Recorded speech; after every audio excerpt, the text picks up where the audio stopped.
नमस्ते, म डाक्टर स्वाति कुमारी पाण्डे वात्सल्य आइभीएफ सेन्टर नारायण चर्नक सालबाट बोल्दैछु।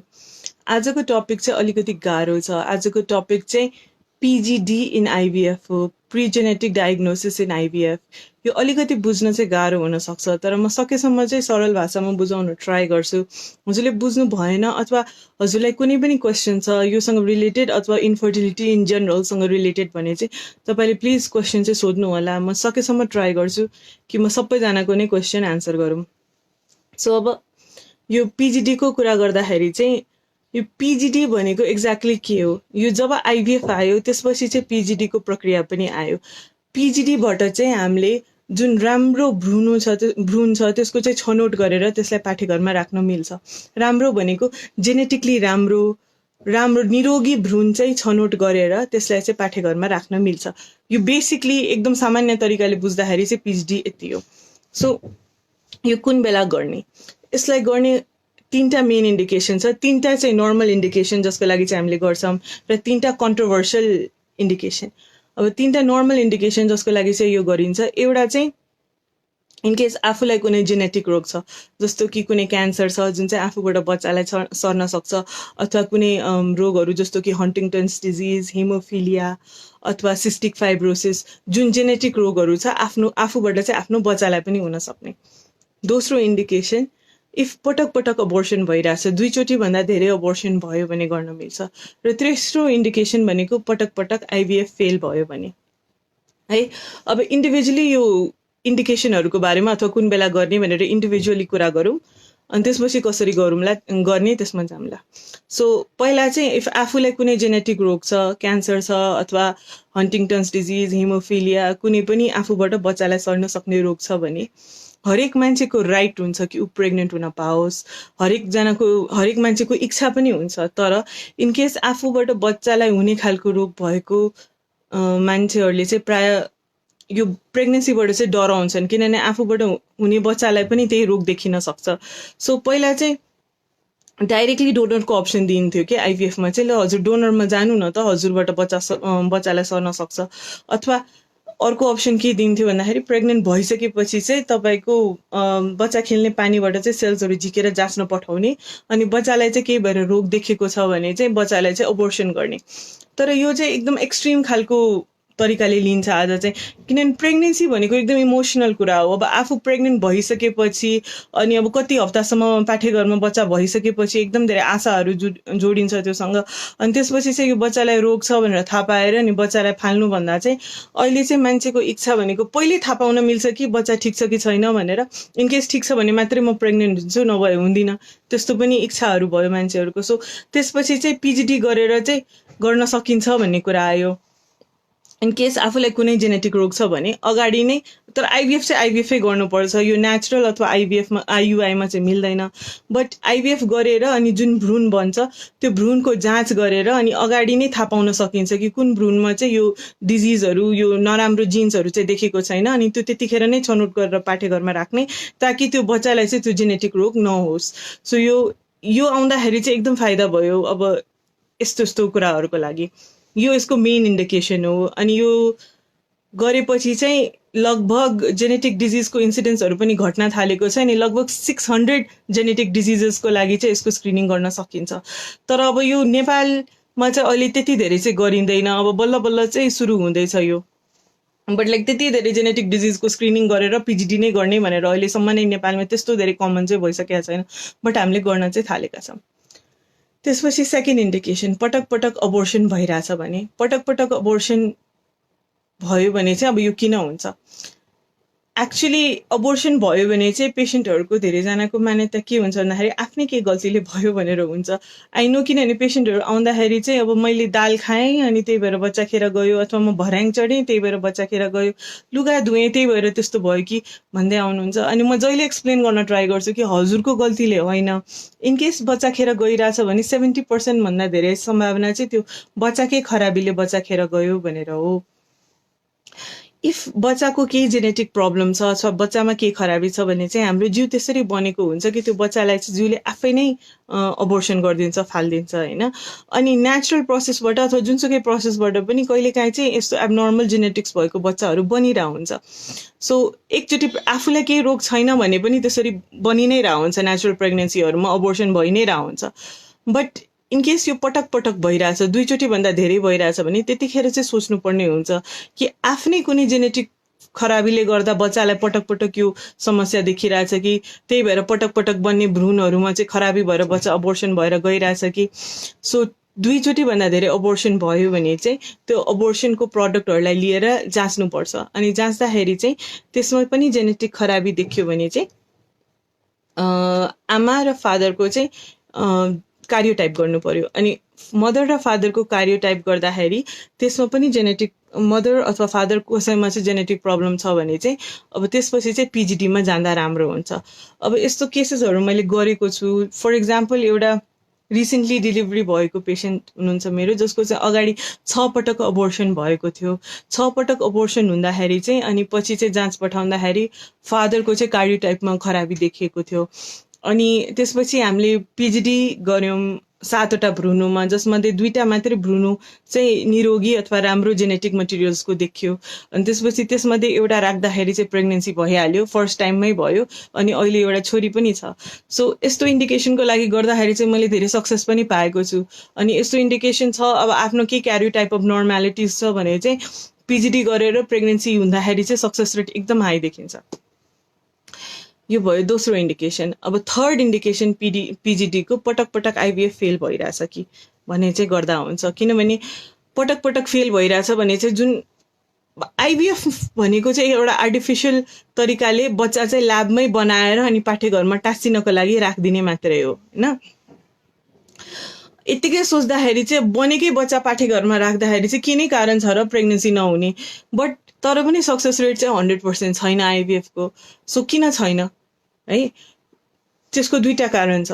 एउटा त पाठ्यघरको रिसेप्टिभिटी कहिलेकाहीँ मिल्या हुँदैन। भनेको जुन बेला भ्रूण पाठ्यघरमा राखिन्छ त्यतिखेर नै पाठ्यघरले रिसेप्टर्सहरूले चाहिँ त्यो भ्रूणलाई पिकअप गर्न सक्ने नहुन सक्छ है।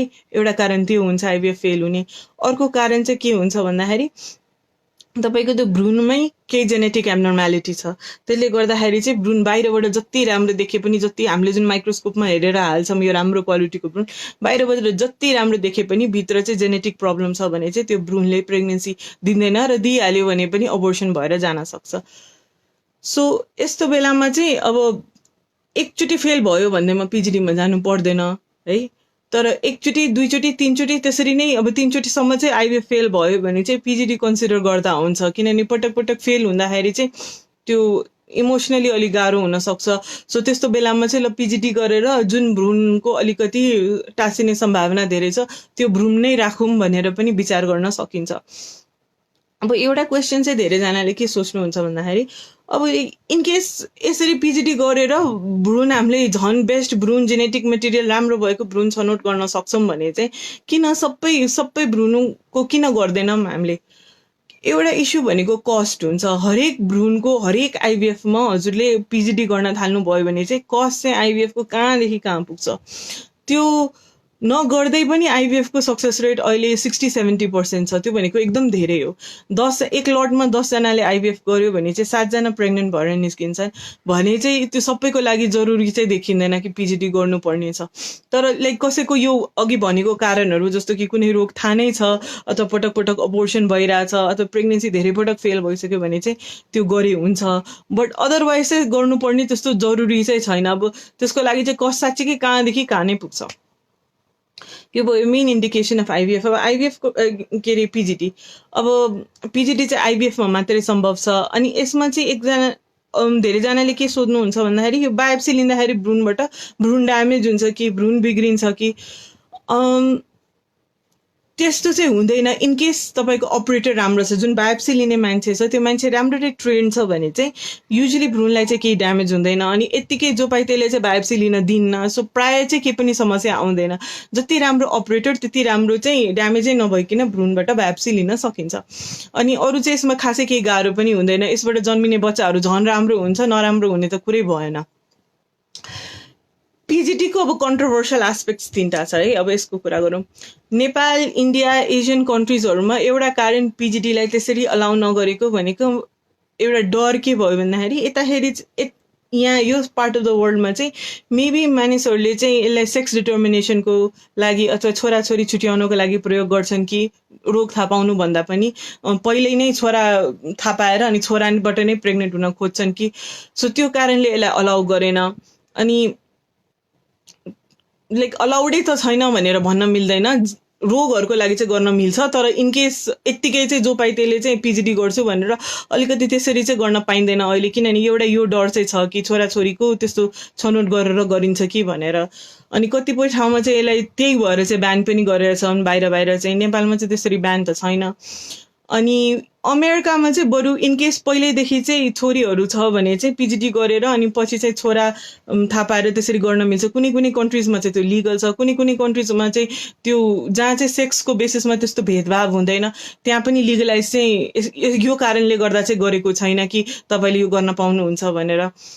सो एउटा कन्ट्रोभर्सियल एस्पेक्ट त्यो भयो। अर्को कन्ट्रोभर्सियल एस्पेक्ट यसको के छ भन्दाखेरि सर्टेन मान्छेहरूको बिलिफ कस्तो हुन्छ कि इभन जेनेटिक डिजिज भएको बच्चाहरू चाहिँ जन्मिनुपर्छ भन्ने खालको बिलिफ हुन्छ। फर इक्जाम्पल जस्तो हन्टिङटन्स डिजिज छ, त्यसले आफूलाई गाह्रो हुने भनेको 40-45 इयर्सतिर हुन्छ प्रायः चाहिँ। सो पहिले बच्चालाई यो रोग छ थाहा पाएर अनि यो बच्चालाई फाल्नुभन्दा चाहिँ बरु यो बच्चालाई जन्मिन दिनुपर्छ। लाइफ मात्रै त अलि सर्ट भयो नि त यो बच्चाको, अरू त खासै केही असर गरेन। अब त्यस्तो मान्यता भएको पनि मान्छेहरू छन्। सो त्यहाँ पनि सेकेन्ड कन्ट्रोभर्सी छ। थर्ड कन्ट्रोभर्सी चाहिँ यसको यो तपाईँहरूले कसौटी जिन्दगी के हेर्नु भएको छ भने चाहिँ त्यसमा चाहिँ त्यो दुईटा मेन क्यारेक्टरको चाहिँ एउटा छोरी हुन्छ, अनुराग र प्रेरणाको, जसलाई चाहिँ बोन म्यारोको क्यान्सर हुन्छ कि के हुन्छ। अनि त्यसपछि उनीहरूले अर्को बच्चा जन्माउँछन् उसको छोरीलाई ट्रान्सप्लान्ट गर्नको लागि। बट साइन्टिफिकली त त्यो अलि मिल्दैन, किनभने त्यो जुन अर्को बच्चा जन्मिन्छ त्यो पर्फेक्ट म्याच हुन्छ भनेर त हामीलाई थाहा हुँदैन नि। त्यो त टिभी सिरियल हो नि, चाहिँ जो बच्चा जन्मियो त्यो त पर्फेक्ट म्याच थियो उसको छोरीको लागि अनि ट्रान्सप्लान्ट गर्न मिल्यो। तर एक्चुअली रियालिटीमा त त्यो पर्फेक्ट म्याच भएको चाहिँ हुन्छ नै भनेर ग्यारेन्टी हुँदैन। सो मान्छेहरूले के गर्न सक्छ भन्दाखेरि अब त्यो पिजिडी गरेर अगाडि नै भ्रूणको छनौट गर्ने जुन चाहिँ पर्फेक्ट म्याच हो, अनि त्यस्तो भ्रूणबाट चाहिँ प्रेग्नेन्ट हुने, त्यो बच्चा जन्माउने, अनि पछि चाहिँ त्यो एउटा जुन बिरामी बच्चा छ उसको लागि चाहिँ ट्रान्सप्लान्टेसनको लागि उसको स्टेम सेल्सहरू युज गर्न सकिन्छ। अब यो किन कन्ट्रोभर्सियल छ त्यो अभियस नै हो, किनभने कतिजनाको मान्यता छ कि होइन बच्चा त मायाले जन्मिनुपर्छ, एउटा बच्चाको उपचारको लागि अर्को बच्चालाई जन्माउनु हुँदैन। अब त्यस्तो पनि मान्यताहरू छ। सो पिजिडी ओभरअल एकदम कन्ट्रोभर्सियल कुरा नै हो अहिले। तर इफ जेनेटिक कुनै रोग छ, 600 जेनेटिक रोग्सहरूको लागि पिजिडी गर्न मिल्छ अहिले है। इफ जेनेटिक रोग छ, रिकरेन्ट अबोर्सनको केस छ, अथवा पटक पटक आइभीएफ फेल भएको छ, धेरैचोटि आइभीएफ फेल भएको छ भने चाहिँ पिजिडी अलाउड छ र पिजिडी यो 3टा इन्डिकेसनको लागि चाहिँ गर्न पाइन्छ। अनि यसबाट जुन भ्रूण बन्छ, जुन भ्रूण आइभीएफको पिजिडी गरेर निस्किन्छ, त्यसको साँच्चैकै इम्प्लान्टेसन क्यापेसिटी धेरै हुन्छ। त्यसको ग्रेडिङ धेरै हाई नभए पनि त्यसबाट प्रेग्नेन्सी आउने चान्स चाहिँ एकदम धेरै हाई हुन्छ। आई होप कि यसबाट हजुरहरूले पिजिडी के हो चाहिँ बुझ्नुभयो। म क्वेसनमा जान्छु।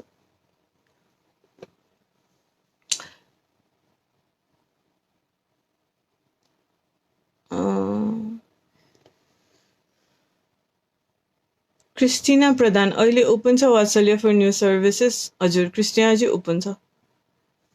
नमस्ते ममिताजी।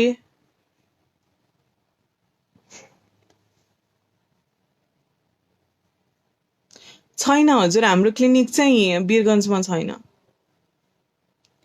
विश्वास अर्यालजी, 6 विकसम्म योगसाक नै देखाउँदैन, त्यसको केही रिजन हुन सक्छ?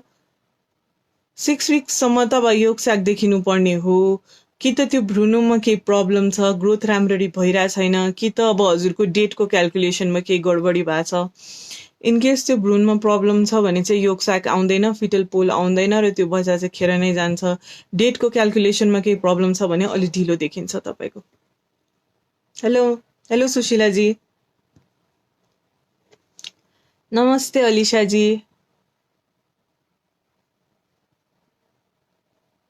नमस्ते तेजुजी। प्रेमजी नमस्ते म्याम, हामीले सबै चेक गरेँ, सबै ठिक छ र डाक्टरले भन्नुहुन्छ कि तपाईँको एग सानो छ र ठुलो छैन र यो अब के गर्ने पर्ला। हामीले औषधि पनि खाएँ, स्टिल प्रेग्नेन्सी भएको छैन र महिनावारी पनि टाइममा हुँदैन। यसको कारण के होला? तपाईँको नम्बर छ भने मलाई प्लिज दिनुहोस्, तपाईँलाई भेट्छु भोलि। हजुरले मलाई भेट्न चाहनुहुन्छ भने फेसबुकको वेब पेजमा हाम्रो एउटा नम्बर दिएको छ अपोइन्टमेन्टको लागि, त्यहाँ चाहिँ फोन गर्नु, उनीहरूले चाहिँ अपोइन्टमेन्ट राखिदिन्छन् तपाईँको। अहिले चाहिँ क्लिनिक विदाउट अपोइन्टमेन्ट चाहिँ अलि आउन मिल्दैन, किनभने त्यो कोरोना भाइरसको टाइममा हामीले क्राउड कन्ट्रोल गर्नुपर्ने हुन्छ। अब जहाँसम्म हजुरको समस्याको कुरा छ, तपाईँको यो इरेगुलर पिरियड्स अनि एगको साइज नबढ्ने, यसबाट चाहिँ मलाई तपाईँको वाइफलाई चाहिँ पोलिसिस्टिक ओभेरियन सिन्ड्रोमको समस्या हो कि जस्तो फिल भयो। पोलिसिस्टिक ओभेरियन सिन्ड्रोम छ भने चाहिँ अन्डाको साइज बढ्न चाहिँ अलिक गाह्रो हुन्छ। अब हजुर एकचोटि क्लिनिकमा आएर भेट्नु, औषधिको माध्यमबाट अन्डाको साइज बढाउन सकिन्छ। कहिलेकाहीँ त्यसरी भएन भने चाहिँ ड्रिल गरेर भए पनि अन्डाको साइजहरू बढाउन सकिन्छ। त्यसरी पनि भएन भने पनि इन्जेक्सनहरू छन् जसबाट अन्डाको साइज बढाउन सकिन्छ। त्यसबाट पनि भएन भने आइभिएफको प्रक्रिया पनि छ प्रेग्नेन्सीको लागि। सो अन्य अप्सनहरू छ। एकचोटि तपाईँले क्लिनिकमा भेट्नु। यो एकदम ठुलो समस्या होइन, यो धेरैजनालाई यस्तो समस्या हुन्छ, इरेगुलर पिरियड्स हुने, अन्डाको साइज नबढ्ने। तर लामो टाइमसम्म पनि इन्फर्टिलिटी भएको पेसेन्टहरू, जस्तो कि 7 वर्ष 8 वर्षसम्म नै इन्फर्टिलिटी भएको पेसेन्ट सामान्य औषधिहरूले नै कन्सिभ गरेका छन्।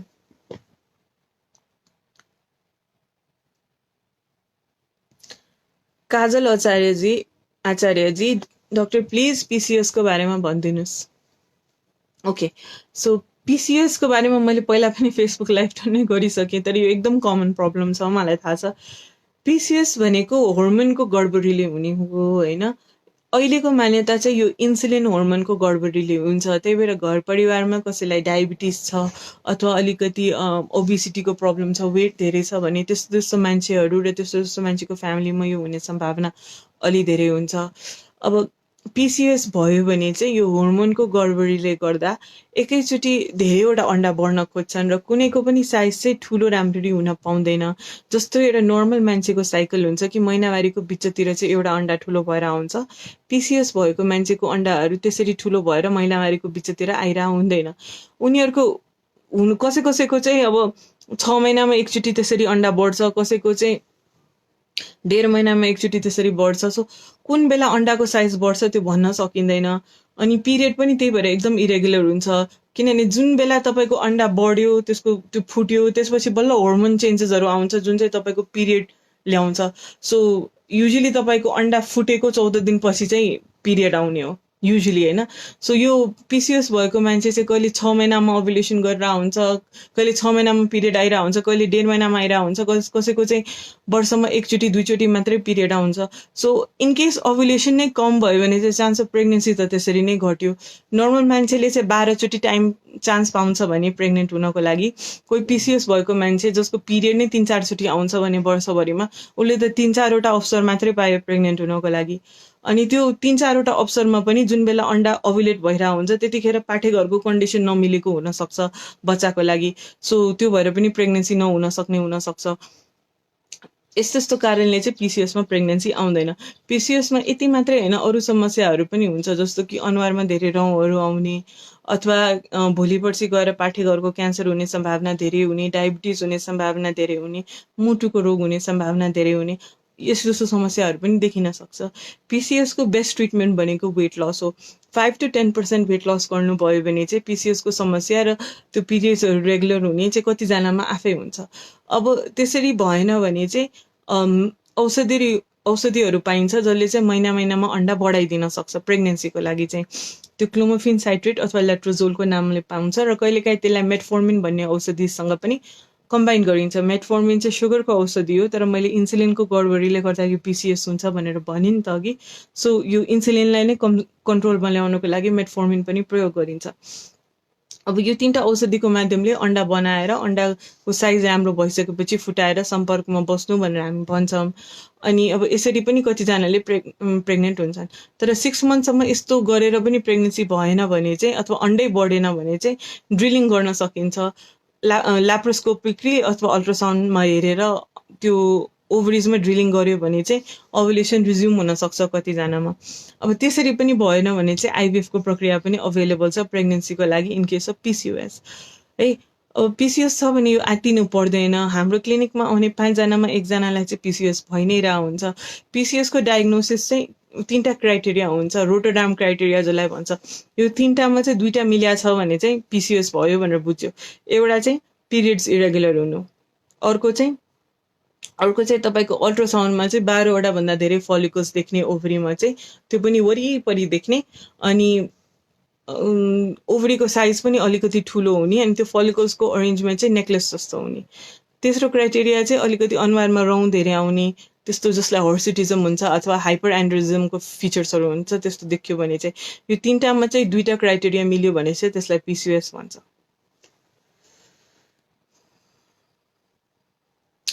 नमस्ते रमेशजी, म्याम पिजिडी भनेको के होला? हजुर, मैले भर्खर पिजिडीकै बारेमा भने। पिजिडी भनेको बेसिकली चाहिँ कुनै जेनेटिक डिजिज आफूलाई छ है, अथवा पटक पटक अबोर्सन भइरहेछ भने चाहिँ जुन भ्रूण हुन्छ त्यसमा जेनेटिक डिजिज भएर चाहिँ त्यो बच्चा नबस्ने अथवा अबोर्सन हुने सम्भावना हुन्छ, अथवा केही भएर चाहिँ आफूलाई केही क्यान्सर अथवा कुनै हिमोफिलिया छ भने त आफूलाई मन हुँदैन आफ्नो बच्चालाई पनि यस्तै रोग होस् भनेर। सो हामीले त्यो भ्रूणको अगाडि नै ल्याबमा जाँच गर्न सक्छौँ, अनि जुन निरोगी भ्रूण हुन्छ, जुन राम्रो भ्रूण हुन्छ जसमा चाहिँ जेनेटिक डिजिज हुँदैन, त्यसलाई मात्रै पाठेघरमा राख्दाखेरि चाहिँ प्रेग्नेन्सी आउन सक्छ। यो प्रिजेनेटिक टेस्टिङ हो होइन। यो चाहिँ अब सबै भ्रूणको लागि चाहिँ गरिँदैन आइभिएफमा। अहिले चाहिँ इन्डिकेटेड छ आफूलाई केही जेनेटिक डिजिजहरू छ भने चाहिँ गर्न पाइन्छ। मेकराज थापाजी नमस्ते। हजुर म्याम, म हाल युएईबाट गर्दैछु, शाखा नेपालगञ्जमा खुल्ने भन्ने यो भएको थियो। अहिले नेपालगञ्जमा कहाँ होला? नेपालगञ्जमा छ हाम्रो वात्सल्य आइभिएफ क्लिनिक। हजुरले चाहिँ यो मेसेजबाट चाहिँ एड्रेसको डिटेल्स लिन सक्नुहुन्छ। नमस्ते अलिसाजी, आइभिएफ गर्दा टाँसिन गाह्रो हुने मेन रिजन चाहिँ के हो? जेनेटिक डिजिज नै हो। जेनेटिक डिजिज चाहिँ ठुलो रिजन हो अलिसाजी, द्याट्स ट्रु होइन, त्यो ठुलो रिजन हो। अर्को भनेको त्यो एन्डोमेट्रियल रिसेप्टिभिटी हो कि, त्यो हाम्रो जुन लाइनिङ बनाउँछौँ नि हामीले, त अल्ट्रासाउन्डमा अब हजुरले आइभिएफ गर्नु भएको छ भने थाहा छ होला, लाइनिङ एउटा हेर्छौँ अल्ट्रासाउन्डमा, यो 7 देखि 12 हुनुपर्छ नि, बल्ल भ्रूण राख्छौँ होइन। तर त्यो लाइनिङ पुगेको छ भने पनि त्यो लाइनिङमा चाहिँ रिसेप्टर्सहरू राम्रो हुन्छ र त्यसले बच्चालाई समातिहाल्छ अथवा बच्चा टाँसिहाल्छ भन्ने हुँदैन। टेस्टहरू चाहिँ टन्नै आयो कि यो रिसेप्टिभिटी टेस्ट गर्नको लागि, तर कुनै पनि टेस्ट अहिलेसम्म त्यस्तो राम्रो रिजल्ट चाहिँ दिन सकेको छैन। विश्वभरि नै छैन, यसको बारेमा एकदम धेरै रिसर्च हुँदैछ सबैतिर कि हामीले यो रिसेप्टिभिटीको प्रब्लम छ भने चाहिँ यसमा के गर्न सकिन्छ भनेर। अब विश्वभरि नै यसको राम्रो उपाय चाहिँ अहिलेसम्म चाहिँ छैन। सो अहिलेसम्म चाहिँ अब इनकेस यस्तो भयो भने चाहिँ अब तपाईँको टाँसेन बच्चा, प्रेग्नेन्सी नेगेटिभ आयो भने चाहिँ अर्कोचोटि फेरि गर्नुभन्दा बाहेक अरू उपाय छैन। अनि पटक पटक भयो भने चाहिँ पिजिडीबाट चाहिँ बरु जेनेटिक डिजिज नभएको भ्रूण चाहिँ छान्न चाहिँ सकिन्छ। जेनेटिक डिजिज भनेको अब तपाईँको एनोप्लोइडी नभएको भ्रूण भनौँ न टेक्निकली चाहिँ। लमुजी, म्याम यो सेरोगेसी भनेको के होला? Could you mind tell us please? Okay, सरोगेसीको कुरा गर्नुभन्दा अगाडि चाहिँ मैले पहिला भन्न चाहन्छु, नेपालमा चाहिँ सरोगेसी इलिगल छ र गर्न मिल्दैन है, अनि हामी सरोगेसी गर्दैनौँ। बट सरोगेसी भनेको के हो भन्दाखेरि, अब इनकेस कोही मान्छेलाई प्रब्लम छ, लेट्स से कुनै रोग हुन्छ कि मान्छेको पाठेघरै हुँदैन, अथवा कुनै कारणले कुनै क्यान्सरले गर्दा पाठेघरै निकाल्नु परेको हुनसक्छ। सो अब यस्तो मान्छेहरूलाई पाठेघर चाहिन्छ अनि पाठेघर छैन, यस्तो मान्छेलाई चाहिँ कसै अरू मान्छेले चाहिँ बच्चा बोक्दिन खोज्यो भने चाहिँ त्यसलाई चाहिँ सरोगेसी भन्छ। सो इनकेस मेरो अन्डाशय छ है, तर मसँग पाठेघर छैन, भगवान्ले नै अब मेरो पाठेघर एबनर्मल बनायो, मसँग छैन, तर अन्डाशय छ भने चाहिँ मेरो अन्डाहरू झिकेर बाहिर मेरो श्रीमानको शुक्राणुसँग मिसाएर भ्रूण बनाउन सकिन्छ। अनि अब कोही मान्छेले चाहिँ, कोही मेरो साथी छ अथवा मेरो सिस्टर अथवा मेरो कोही रिलेटिभ छ, आफ्नो गुड हार्टले चाहिँ मेरो लागि बच्चा बोकिदिन्छ भने चाहिँ मेरो र मेरो श्रीमानको भ्रूण लिएर उसको पाठेघरमा राख्यो भने चाहिँ हाम्रो बच्चा उसले बोक्दिन हुनसक्छ। नेपालमा चाहिँ यो अहिले इलिगल छ, हामीले गर्दैनौँ, यो अप्सन चाहिँ चाहिने मान्छेको लागि पनि अहिले नेपालमा चाहिँ छैन। र सरोगेसीलाई लिएर चाहिँ अब बाहिर जाँदा हुन्छ सरोगेसीलाई लिएर चाहिँ एकदम धेरै कन्ट्रोभर्सियल इस्युजहरू छ है। फर एक्जाम्पल अब युकेमा पनि गरिन्छ सरोगेसी अनि अमेरिकामा पनि गरिन्छ होइन। तर सरोगेसीसँग चाहिँ धेरैवटा प्रब्लम आउँछ। एउटा प्रब्लम चाहिँ के देखिन्छ, जुन चाहिँ तपाईँले कहिलेकाहीँ हिन्दी फिल्महरूमा पनि देख्नुहुन्छ, जसमा चाहिँ अब सरोगेटले बच्चा बोक्दाखेरि चाहिँ सरोगेटलाई नै इमोसनल अट्याचमेन्ट हुने त्यो बच्चासँग, अनि पछि गएर चाहिँ आफ्नो जसको बच्चा हो, लाइक फर एक्जाम्पल मेरो र मेरो श्रीमानको बच्चालाई अरू मान्छेले बोकिदियो अनि पछि त्यो मान्छेलाई चाहिँ एकदम इमोसनल अट्याचमेन्ट भयो त्यो बच्चासँग, अनि उसले मलाई बच्चा दिन खोजेन भने चाहिँ त्यस्तो प्रब्लमहरू आउन सक्छ। अब युकेमा चाहिँ यस्तो प्रब्लम आयो भने चाहिँ त्यो सरोगेटकै बच्चा हो, त्यो त्यसरी हुन्छ, उसको चोइस हो होइन। उसले त्यो बच्चा राख्छ भने त्यो उसकै बच्चा हो। अनि अब प्रेग्नेन्सीमा पनि सरोगेटलाई कहिलेकाहीँ कम्प्लिकेसनहरू आउन सक्छ, त्यसले गर्दाखेरि पनि धेरै मेडिकल लिगल इस्युजहरू आउन सक्छ। अमेरिकामा चाहिँ एउटा यस्तो केस पनि आएको थियो जब कि सरोगेटलाई चाहिँ ट्विन्स भयो अनि प्यारेन्ट्सहरूले चाहिँ पछि त्यो बच्चा लिन खोजेन अनि सरोगेटले केस गरिदियो। सो एकदम धेरै इस्युजहरू हुन्छ यो सरोगेसीमा चाहिँ। तर अब नेपालको सन्दर्भमा चाहिँ यो गर्नै मिल्दैन। तर यो के हो भनेर सोध्नुभयो, त्यसको आन्सर चाहिँ मैले भनेँ। नमस्ते काजलजी, मेन्स्ट्रुएसन किन अहिलेको मान्छेमा इरेगुलर हुन्छ? अहिलेको मान्छेको खानपिन, यो एक्सर्साइजको तरिकाहरू अलिकति मिलेको छैन। जङ्क फुडहरू धेरै हुन्छ, एक्सर्साइज पनि खासै हुँदैन, इन्डोर्सहरू धेरै बसिन्छ पहिलाको कम्पेरिजनमा। सो यो सबै कुराहरूले गर्दाखेरि चाहिँ इन्सुलिनको गडबडी आएर अनि पिसिओसको समस्या चाहिँ अहिले एक्चुअली बढी हुन्छ। अनि हर्मोनको प्रब्लमहरू पनि अहिलेको टाइममा कि त बढी डिटेक्ट भयो कि त बढी भयो, किनभने अहिले जतिजना मान्छेहरूलाई थाइरोइड देखिन्छ पहिला देखिँदैन थियो। अब कि त त्यो रोग नै बेसी हुन थाल्यो हो कि त अब अहिले बेसी थाहा भइरहेछ। सो हर्मोन्सको गडबडीहरूले गर्दा प्रायः चाहिँ पिरियड्स इरेगुलर हुन्छ। अब अलिकति खानपिनमा सुधार गरियो, नर्मल डायट एक्सर्साइज राख्यो भने चाहिँ पिरियड्स रेगुलर हुने चान्स धेरै हुन्छ। नमस्ते मेकराजी, हेलो म्याम, शुक्राणु डोनेटको बारेमा भनिदिनु न, यो सेवा कहाँ छ? यो सेवा जहाँ पनि छ। स्पर्म डोनेसन त अब इनकेस स्पर्म छैन भने चाहिँ डोनर स्पर्म लिन त जहाँ पनि मिल्छ। आई थिङ्क जुनसुकै क्लिनिकमा पनि त्यो अभाइलेबल हुन्छ। नमस्ते मोनाजी। बेन्जु भण्डारीजी, म मिन्स नभएको 3 months भयो, किडनी नेगेटिभ देखाउँछ। ओके, सो प्रेग्नेन्सी मात्रै एउटा कारण होइन मिन्स नहुने, अरू कारणहरू हुन्छ। पिसिओएस हुनसक्छ, हर्मोनको गडबडी हुनसक्छ, प्रोल्याक्टिन हर्मोन बढी हुनसक्छ, थाइरोइडको रोग हुनसक्छ। हजुर चाहिँ एकचोटि आउनु क्लिनिक अनि हामी जाँच गरौँला, हजुरको सबै हर्मोन्सहरू चेक गरेर हेरौँला कहाँ के समस्या छ भनेर। भुवनजी नमस्ते, बुटवलमा छ हजुरको शाखा? हजुर छैन हाम्रो बुटवलमा, अहिले नेपालगञ्जमा चाहिँ छ। तेजु ढकालजी, म्याम नेपालगञ्जमा नि हजुर आउनुहुन्छ? हजुर म नेपालगञ्जमा चाहिँ अहिलेसम्म गएको छैन, तर अब जान्नु चाहिँ पर्ला कुनै दिन। अहिले त्यहाँ डाक्टर हुस्ना हुनुहुन्छ र उहाँ एकदम राम्रो हुनुहुन्छ। जनक घरती मगरजी, नमस्कार, म 30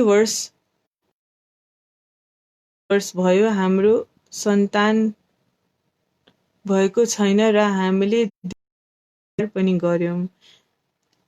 योनि सुक्खा भएर यस्तो भएको हो।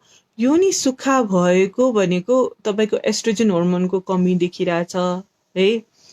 उमेर धेरै भएपछि चाहिँ एस्ट्रोजनको कमी हुँदै जान्छ, त्यसले गर्दा चाहिँ योनि सुक्खा हुने, सम्पर्क गर्दाखेरि चाहिँ दुख्ने, गाह्रो हुने भनेर हुन्छ। तर त्यो चाहिँ निसन्तानता अथवा बच्चा नहुने कारण चाहिँ होइन। अनि तपाईँको जतिसुकै ड्युरेसन भए पनि म्यारेजको, प्रेग्नेन्सी चाहिँ अहिलेको टाइममा सम्भव छ। आइभीएफ प्रक्रिया आएदेखि चाहिँ 20, 25, 30 वर्षसम्म पनि बच्चा नभएको मान्छेहरू प्रेग्नेन्ट हुन सक्छन्। सो हजुर एकचोटि क्लिनिकमा चाहिँ भिजिट गर्नु होला, श्रीमान श्रीमती दुवैजना। हामी एकचोटि हेरौँला तपाईँको कन्डिसन र कुन उपचार हजुरको लागि बेस्ट हुन्छ डिसाइड गरौँला। मिन्जु भण्डारीजी, ट्युब ब्लक छ, राइट साइड आइयुआई गर्नु भनेको छ म्याम, गर्दा ठिक होला? आइयुआई भनेको चाहिँ के हो र? आइयुआई भनेको चाहिँ तपाईँको शुक्राणुको कमीको लागि हो, ट्युब ब्लकको लागि होइन है। आइयुआई चाहिँ मैले फेरि पनि बुझाउन ट्राई गर्छु, म जहिले पनि बुझाउन ट्राई गर्छु। आइयुआई भनेको चाहिँ अब इन्ट्रायुट्राइन इन्सेमिनेसन हो होइन। म एउटा नर्मल मान्छेको उदाहरण दिन्छु र एउटा शुक्राणु कम भएको मान्छेको उदाहरण दिन्छु है। सो कुनै नर्मल पर्सन छ जसको शुक्राणु नर्मल छ भने चाहिँ श्रीमान श्रीमतीको सम्पर्क हुँदाखेरि चाहिँ जतिवटा शुक्राणु चाहिँ योनिमा जान्छ त्योभन्दा कम शुक्राणु चाहिँ पाठेघर पुग्छ है। त्योभन्दा पनि कम शुक्राणु चाहिँ नलीमा पुग्छ, जसमध्ये एउटा शुक्राणु ले चाहिँ बल्ल अण्डालाई भेटाउँछ होइन। यसरी हो प्रेग्नेन्सी हुने। कोही मान्छेको शुक्राणु कम छ भने चाहिँ अब उसको योनिमै कम राख्यो होइन शुक्राणु, अनि पाठेघरमा झन् कम गयो, अनि अब त्यहाँ यति कम थोरै पुग्छ कि पाठेघरमा नलीसम्म त एउटा दुइटा पनि नपुग्ला अनि अण्डालाई नै नभेटाउला होइन। सो यस्तो बेलामा चाहिँ तपाईँले आइयुआई गर्दा राम्रो हुन्छ जब शुक्राणुको कमी हुन्छ। किनभने तपाईँले आइयुआईमा के गर्नुहुन्छ, शुक्राणु लिनुहुन्छ, के अरे शुक्राणु कलेक्ट गरेर त्यसलाई एउटा सेन्ट्रिफ्युज मसिनमा घुमाइन्छ अनि राम्रो शुक्राणुको छनौट गरेर लोड गरेर अनि त्यसपछि एउटा क्याथेटरको माध्यमबाट डाइरेक्टली पाठेघरभित्र राखिन्छ। सो यस्तो बेलामा तपाईँले आइयुआई गर्नुभयो भने चाहिँ धेरै शुक्राणुहरू पाठेघरभित्र पुगाउन सक्यो। अब पाठेघरमा त्यो शुक्राणु पुगेपछि चाहिँ त्यो नलीमा गएर बच्चा अण्डालाई भेटाएर बच्चा बनाउँछ है। सो त्यो बेलामा चाहिँ आइयुआई गरेर फाइदा छ।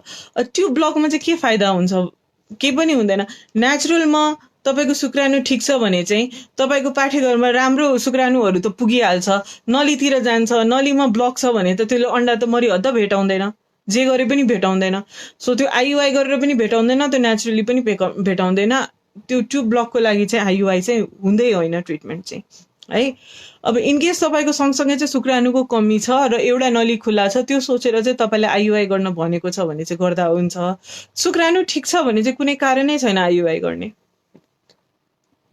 केही फाइदा छैन, पैसा मात्र खर्च हुन्छ। नमस्ते रोशन छेत्रीजी। म्याम मेरो ग्यास्ट्रिकको प्रब्लम छ, स्टमक पुरा दुख्छ। ओके, ग्यास्ट्रिकमा के खानु हुँदैन म्याम? ओके, ग्यास्ट्रिकमा धेरै जसो पिरो अमिलो खानु हुँदैन, खाली पेटमा चिया खानु हुँदैन, कफी खानु हुँदैन खाली पेटमा चाहिँ है। ग्यास्ट्रिक समस्या भएको मान्छे नेचुरली कसरी कम गर्न सकिन्छ भन्दाखेरि नेचुरली चाहिँ तपाईँले थोरै थोरै खाना चाहिँ अनि थोरै ड्युरेसनमा चाहिँ खाइराख्ने। फर इक्जाम्पल हरेक 2 घन्टामा चाहिँ केही खाइराख्नु भयो, पानी टन्नै खानुभयो भने चाहिँ ग्यास्ट्रिक यत्तिकै पनि कम हुन्छ। हरेक 2 घन्टामा अलिकति पानी र अलिकति लाइक एउटा स्याउ अथवा एउटा केरा त्यसरी खानुभयो भने चाहिँ ग्यास्ट्रिकको समस्या कम हुन्छ। अनि त्यो चिया पिरो अलिकति अभोइड गर्ने। अब ग्यास्ट्रिकको औषधिहरू पनि हुन्छ है। अनि कहिलेकाहीँ चाहिँ एउटा कीटाणु हुन्छ कि हेलिकोब्याक्टर पाइलोरी भन्छ जसको नाम हुन्छ होइन, त्यसले चाहिँ ग्यास्ट्रिक गराइरहेको हुन्छ। एउटा ब्याक्टेरियाले पनि गराउन सक्छ। सो अब यो सबै जेनरल मेजर्सहरू लिँदा पनि तपाईँको ठिक भइरहेको छैन भने चाहिँ त्यो ब्याक्टेरियाको लागि पनि टेस्टिङ गर्न सकिन्छ। मालतीजी नमस्ते। नमस्ते म्याडम। 25-26 डेजमा मिन्स पिरियड हुनु राम्रो हुन्छ कि हुँदैन?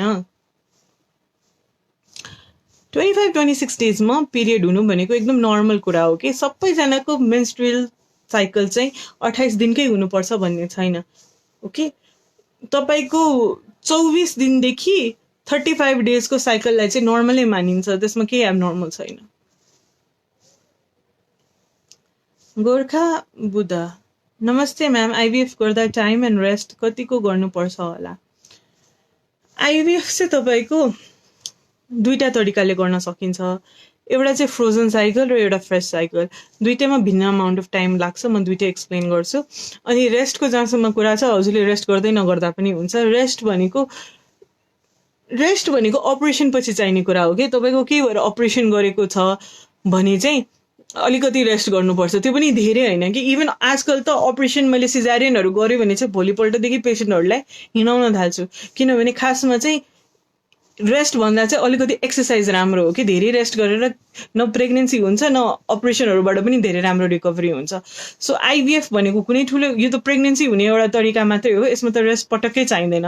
हजुरले गर्दै नगर्दा पनि हुन्छ, हजुरले नर्मल जे काम गर्दै हुनुहुन्छ त्यो गर्दा हुन्छ, काममा गए पनि हुन्छ, केही फरक पर्दैन। इनकेस प्रेग्नेन्ट भएर ब्लिडिङहरू देखिरहेछ, अबोर्सन हुन आँटेको छ भने त्यस्तो बेला हो रेस्ट गर्ने, अरू बेला चाहिँ पर्दैन। अब आइभीएफ गर्दाखेरि चाहिँ कति टाइम लाग्छ? अब आइभीएफ पहिला के हो? आइभीएफ भनेको टेस्ट ट्युब बेबी हो। महिनावारीको अब फ्रेस साइकलको कुरा गर्छु है। फ्रेस साइकलमा चाहिँ महिनावारीको दोस्रो दिनदेखि महिलालाई चाहिँ 10-12 दिन इन्जेक्सन लाग्छ। उसको जतिवटा अन्डा छ सबलाई ठुलो बनाइन्छ र जिउभन्दा बाहिर निकालिन्छ। जिउभन्दा बाहिर नै बच्चा बनाइन्छ र त्यो बच्चा बनाएर फेरि 3 दिन अथवा 5 दिनमा पाठेघरभित्र राखिदिन्छ त्यही महिना। यसलाई फ्रेस साइकल भन्छ। यो यसरी हजुरले गर्नुभयो भने चाहिँ तपाईँको यो कति टाइम लाग्छ भन्दाखेरि हजुरको 21 दिनभन्दा धेरै लाग्दैन, 3 हप्ताभन्दा धेरै लाग्दैन यो फ्रेस साइकल। फ्रोजन साइकल भनेको चाहिँ महिनावारीको दोस्रो दिनदेखि महिलालाई चाहिँ 10-12 दिन इन्जेक्सन लाग्छ।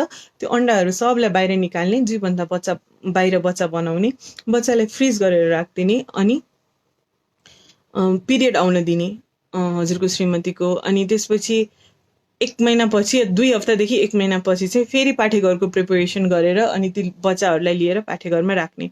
यसरी गर्दाखेरि चाहिँ प्राय 2 महिना जति टाइम लाग्छ, किनभने एक लटमा चाहिँ हामीले अन्डा कलेक्ट गर्छौँ, भ्रूण बनाउँछौँ अनि अर्को लटमा चाहिँ बल्ल पाठेघरमा राख्छौँ। अब फ्रेस गर्ने कि फ्रोजन गर्ने हजुर डिसाइड गर्नु। टाइम ठुलो कुरा हो कि सक्सेस ठुलो कुरा हो? सक्सेस चाहिँ फ्रोजनमा धेरै हुन्छ फ्रेसभन्दा। यसमा 55 यसको सक्सेस रेट चाहिँ 5 to 10% धेरै हुन्छ फ्रेसभन्दा है। फ्रेसमा सक्सेसै नहुने भन्ने छैन, तर फ्रोजनमा चाहिँ सक्सेसको चान्स धेरै हुन्छ। किनकि फ्रोजनमा सक्सेसको चान्स धेरै हुन्छ, म चाहिँ टाइमभन्दा पनि सक्सेसलाई अलिक ठुलो मानेर फ्रोजनतिर गइरहेको हुन्छु। अब फ्रोजन गर्दाखेरि चाहिँ अलिकति धेरै टाइम लाग्छ, बट इनकेस बाहिरबाट कोही पेसेन्टहरू आउनु भएको छ अनि धेरै टाइम छैन भने हातमा, हामीले फ्रेस पनि गर्छौँ। फ्रेसको रिजल्ट पनि त्यस्तै नराम्रो त छैन।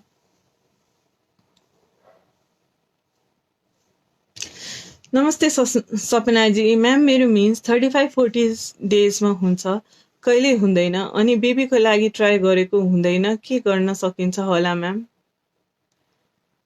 सो 35-40 डेज त ठिकै हो।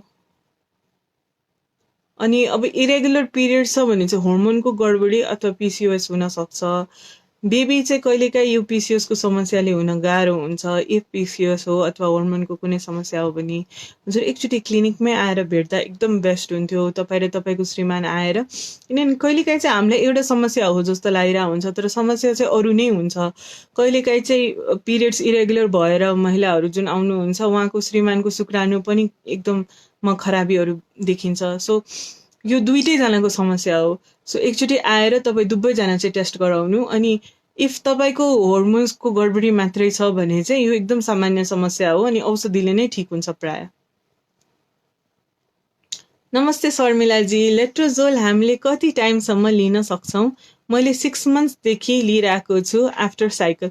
सो 6 मन्थ्स नै हो हजुरले लेट्रोजोल लिएर ट्राई गर्ने। इफ 6 मन्थसम्म चाहिँ लेट्रोजोल लिएर ट्राई गर्दा गर्दा भएन भने चाहिँ नेक्स्ट स्टेपमा चाहिँ तपाईँले अब आइभिएफ कन्सिडर गर्दा हुन्छ अथवा ओभेरियन ड्रिलिङको बारेमा सोच्दा हुन्छ। इफ अन्डै बढेन लेट्रोजोल खाँदा पनि, लेट्रोजोल खाँदा अन्डा बढ्यो तर प्रेग्नेन्सी भएन भने आइभिएफको बारेमा विचार गर्नु। अन्डै बढेन लेट्रोजोल खाँदा भने चाहिँ अब ड्रिलिङको बारेमा विचार गर्नु। Your welcome काजलजी। मेक्राजी, हजुर म्याम, हजुरको क्लिनिकमा 7 मन्थ्स पहिला आएको थिएँ। त्यहाँ मेरो शुक्राणु कम देखियो र वाइफ एउटा पाठेघरको नली बन्द भन्न भएको थियो। त्यो टाइममा मेरो टाइम धेरै नभएको हुनाले बेबी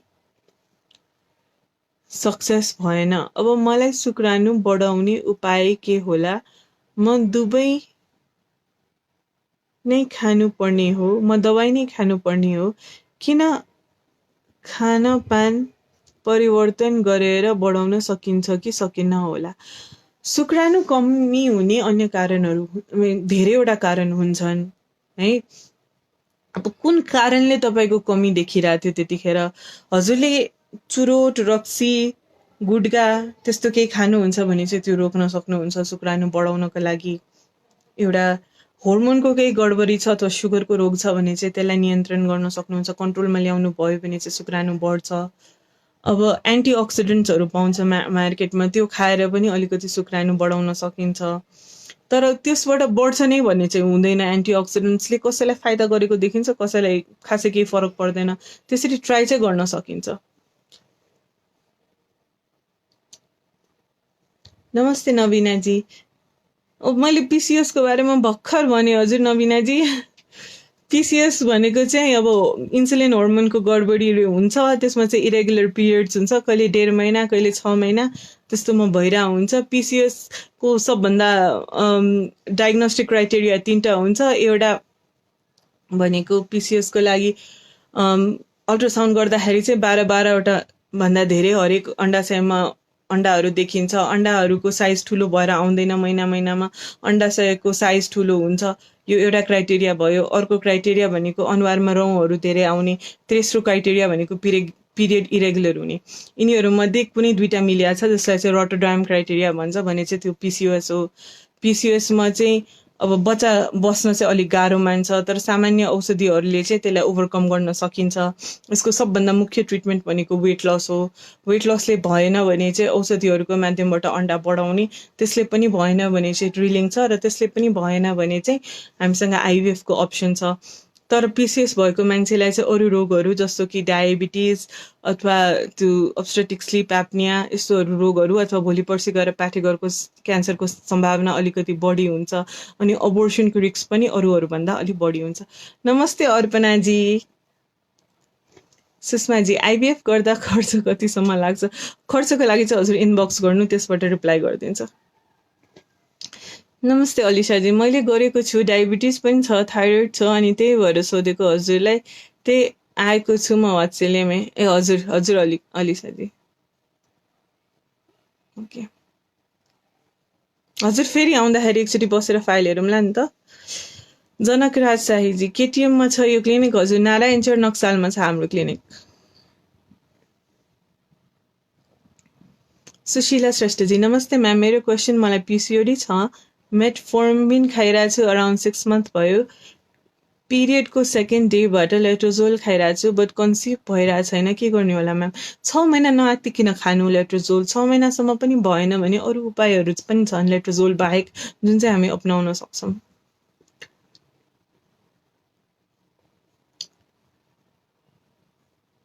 नमस्ते सविताजी, म्याम मेरो 3 टाइम्ससम्म मिसक्यारेज भयो। 2 times cardiac activity not noted, 3 times चाहिँ 4 मन्थमा मिसक्यारेज भयो। डबल मार्कर नि गर्यो, राम्रो थियो। कार्डियोटाइप नि गर्यौँ, बोथको ठिक छ, बोथको ठिक छ। ब्याड अब्स्ट्रेटिक हिस्ट्री प्यानल नि गरेको, यो नि ठिक छ। बाइकोर्नियट युट्रस भएर हो यस्तो भएको। बाइकोर्नियट युट्रसमा चाहिँ प्रेग्नेन्सी नराम्रै हुन्छ, पटक पटक मिसक्यारेज हुन्छ भन्ने हुँदैन। लाइक बाइकोर्नियट युट्रसले गर्दाखेरि चाहिँ तपाईँको अबोर्सन चाहिँ हुनसक्छ, अरूभन्दा सम्भावना चाहिँ धेरै हुन्छ, तर त्यसमा अबोर्सन अलिक अर्कै खालको हुन्छ, लगभग 4-5 महिनातिर हुन्छ। अनि बाइकोर्नियट युट्रसले गर्दाखेरि चाहिँ अबोर्सन भएको छ भने बच्चाको हार्टबिट नहुने भन्दा पनि त्यो अलिकति जिउँदै बच्चा चाहिँ खेर जाने जस्तो हुन्छ। त्यतिखेर चाहिँ पाठेघर अलिक कमजोर भएर। सो यो 4 मन्थ्समा 3 टाइम्स तपाईँको मिसक्यारेज भयो भने 4 मन्थ्स त अब बाइकोर्नियटले गर्दा हुनसक्छ, तर 2 टाइम्स चाहिँ कार्डियक एक्टिभिटी जुन आएन त्यो चाहिँ बाइकोर्नियटले होइन, त्यो चाहिँ जेनेटिक प्रब्लम हो, बच्चाले नै होला धेरै जसो। रिकरेन्ट अबोर्सनको केस हो हजुरको। कार्डियोटाइप तपाईँको नर्मल भए पनि हजुरले पिजिडी चाहिँ कन्सिडर गर्दा हुन्छ। पिजिडी गर्नुभयो भने चाहिँ एटलिस्ट जेनेटिक एब्नर्म्यालिटी भएको भ्रूण त राखिँदैन पाठेघरमा। कहिलेकाहीँ श्रीमान श्रीमतीको कार्डियोटाइप नर्मल भए पनि जुन भ्रूण बन्छन् त्यो भ्रूणमा चाहिँ भ्रूणको एब्नर्मल कार्डियोटाइप भएर चाहिँ ब्याड लक जस्तो नै हो त्यो हुने चाहिँ। सो पिजिडी गर्न चाहिँ सकिन्छ, हजुर चाहिँ एउटा इन्डिकेटेड केस नै हो। अनि बिओएच प्यानलमा त हजुरको एन्टिफोस्फोलिपिड सिन्ड्रोमको लागि पनि सबै हेरेकै छ होला।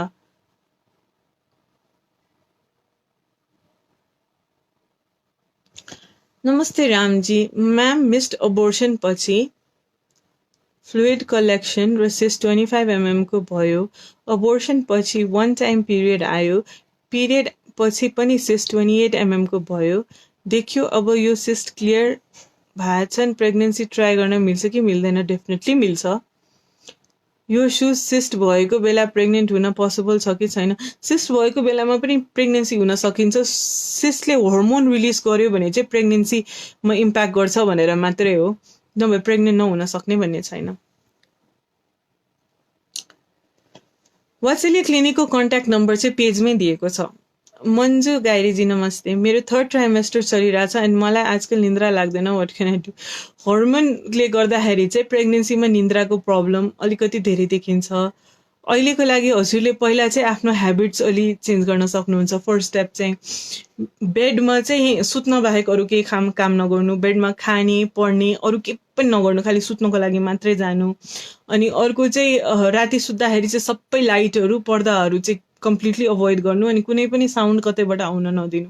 पहिला त्यसरी ट्राई गर्नु, त्यसरी पनि भएन भने चाहिँ नि बल्ल अरू ट्रिटमेन्ट अथवा मेडिसिनको बारेमा सोच्न सकिन्छ। नमस्ते खरेल नारायणजी। म्याम नमस्ते। पिसिएस केसमा लेट्रोजोल खाएर पनि 11-12 डेजमा टिबिएफमा 12 to 13 mm मात्रै एग देखिन्छ। त्यो नर्मल हो हजुर, 11 to 12 डेजमा 12 to 13 mm त देखिन्छ नि। अनि 4 to 5 years भयो यो केसको पनि। अनि एभ्री मन्थ लेट्रोजोल खाँदा इफेक्ट हुन्छ कि मिन्स हुने मेडिसिन नखाए 2 to 3 monthsमा पनि हुँदैन। एज वाइफको 25, हस्बेन्डको 32। Please give me some suggestion. Okay, so पिसिओएसको केसमा आई नो पिरियड्स इरेगुलर भएर मान्छेको मन कति आत्तिन्छ र कति गाह्रो हुन्छ। लेट्रोजोल त्यस्तो नराम्रो मेडिसिन छैन जसले चाहिँ तपाईँलाई केही नराम्रो गर्छ लङ रनमा चाहिँ है। अब त्यो 6 महिनाभन्दा चाहिँ प्रायः हामी चलाउँदैनौँ। तपाईँलाई 6 महिनासम्म त्यसले फाइदा गरेन, तपाईँलाई प्रेग्नेन्सी भएन भने चाहिँ कहिलेसम्म एउटै कुरा गर्ने र त्यसपछि नेक्स्ट ट्रिटमेन्टमा जाने एउटा त्यो हिसाबले चाहिँ 6 महिनाभन्दा धेरै चलाउँदैन। 11 to 12 डेजमा चाहिँ 12-13 mm नै हो फलिकल हुने। त्यसपछि चाहिँ लगभग इफ 11 to 12 डेजमा चाहिँ तपाईँको 12-13 mm भइरहेछ भने चाहिँ 16 डेजसम्म चाहिँ 18 to 20 mm हुन्छ अनि फलिकल फुट्ने बेला हुन्छ, जो त्यो भनेको नर्मलै हो। अब मिन्स चाहिँ रेगुलर हुँदैन भने चाहिँ एउटा वेट लस ट्राई गर्न सकिन्छ। त्यसरी भएन भने चाहिँ पहिला प्रेग्नेन्सी ट्राई गर्न सकिन्छ। पिसिएसको प्रब्लम चाहिँ एकदम फ्रस्ट्रेटिङ हुन्छ, किनभने इनकेस दुब्लो मान्छेलाई पिसिएस भयो भने चाहिँ अब वेट लसको पनि अप्सन भएन नि त। सो त्यो भएर चाहिँ त्यो फ्रस्ट्रेटिङ हुन्छ। तर मोटो मान्छेलाई पिसिएस भयो भने चाहिँ फेरि वेट लस गर्यो भने चाहिँ ठिक पनि हुनसक्छ। कसैको चाहिँ फेरि जिन्दगीभर ठिक हुँदैन अनि लाइफ लङ नै इरेगुलर मेन्सेससँग चाहिँ बाँच्नुपर्ने हुन्छ। नमस्ते ईशा कार्की छेत्रीजी। ओके, मालतीजी नमस्ते। 25-26मा मिन्स हुनु राम्रो हो कि होइन? यसले प्रेग्नेन्सीमा कुनै प्रब्लम हुन्छ कि हुँदैन? 25-26 डेजमा मिन्स हुनु नर्मल हो र यसमा प्रेग्नेन्सीमा कुनै पनि प्रब्लम आउँदैन। यो पर्फेक्टली नर्मल साइकलको इन्डिकेसन हो। राम पाण्डेजी, डाक्टर साहब अटो इम्युन प्रेग्नेन्सी ट्राई गर्ने अगाडि चेक गर्नु पर्ला कि कहिले? अटो इम्युन डिजिजको टेस्टिङ चाहिँ रिकरेन्ट अबोर्सनको केसमा गरिन्छ। 2 चोटि चाहिँ अबोर्सन हुने सम्भावना 18 to 15% हुन्छ जेनरल पपुलेसनमा एकचोटि। तर रिकरेन्ट अबोर्सन हुने सम्भावना भनेको पटक पटक अबोर्सन हुने सम्भावना चाहिँ 1% अफ द पपुलेसनमा हुन्छ। इफ तपाईँ त्यो 1% अफ पपुलेसनमा पढ्नुहुन्छ भने चाहिँ अटो इम्युन डिजिजको स्क्रिनिङ चाहिँ ब्याड अब्स्टेटिक प्यानल त्यो गरिन्छ भने कि बिओएचको प्यानलमै पर्छ। त्यो चाहिँ अटो इम्युन डिजिज भनेको महिलाको जिउले चाहिँ आफ्नो बच्चालाई नराम्रो ठानेर त्यो बच्चालाई मारिदिने हो एन्टिबडिज बनाएर। So in case auto immune disease छ अथवा एप्ला सिन्ड्रोम जुन भन्छ एन्टिफोस्फोलिपिड सिन्ड्रोम त्यो छ भने चाहिँ तपाईँ प्रेग्नेन्ट हुनसाथ बच्चालाई नराम्रो ठानेर अनि बच्चालाई मारिदियो भने त त्यो त सक्सेसफुल प्रेग्नेन्सी कहिले दिँदैन। त्यसको लागि मेडिसिनको कभरेज दिनुपर्छ अगाडिदेखि नै। अटो इम्युन डिजिज अथवा एप्ला सिन्ड्रोम पोजिटिभ देखियो भने इकोस्पिरिन र लो मोलिकुलर वेट हेपारिन दिइन्छ प्रायः। दीपकजी नमस्ते। हेटौडामा छ कि छैन वात्सल्य? हजुर छैन, हेटौडामा नेपालगञ्जमा छ हाम्रो। नमस्ते रचनाजी। म्याम स्पर्म डोनेसनबाट कन्सिभ गर्दा आउन सक्ने कम्प्लिकेसन के हुन सक्छ? प्राय चाहिँ डोनर लिँदाखेरि हामीले स्क्रिनिङ गरेर लिन्छौँ डोनर, जसलाई चाहिँ कुनै फ्यामिली रोग छैन अथवा कुनै डिजिजहरू छैन। एउटा बेसिक स्क्रिनिङ चाहिँ हुन्छ है। सो युजली तपाईँलाई कुनै रोगहरू हुने त्यो बच्चालाई रोगहरू देख्ने चाहिँ हुँदैन। तर अब एउटा कम्प्लिकेसन आउन सक्ने भनेको इनकेस कुनै रोगको जाँच हामीले मिस गऱ्यौँ अथवा हिस्ट्री लुकायो भने त्यो मान्छेले भने चाहिँ त्यो कम्प्लिकेसन आउन सक्छ। लाइक इनकेस डोनरलाई नै कुनै जेनेटिक रोग छ भने चाहिँ बच्चालाई हुनसक्छ। बट त्यसको लागि चाहिँ एकदम स्ट्रिक्ट स्क्रिनिङ प्रक्रिया छ र यस्तो अहिलेसम्म चाहिँ कसैलाई पनि देखिया छैन।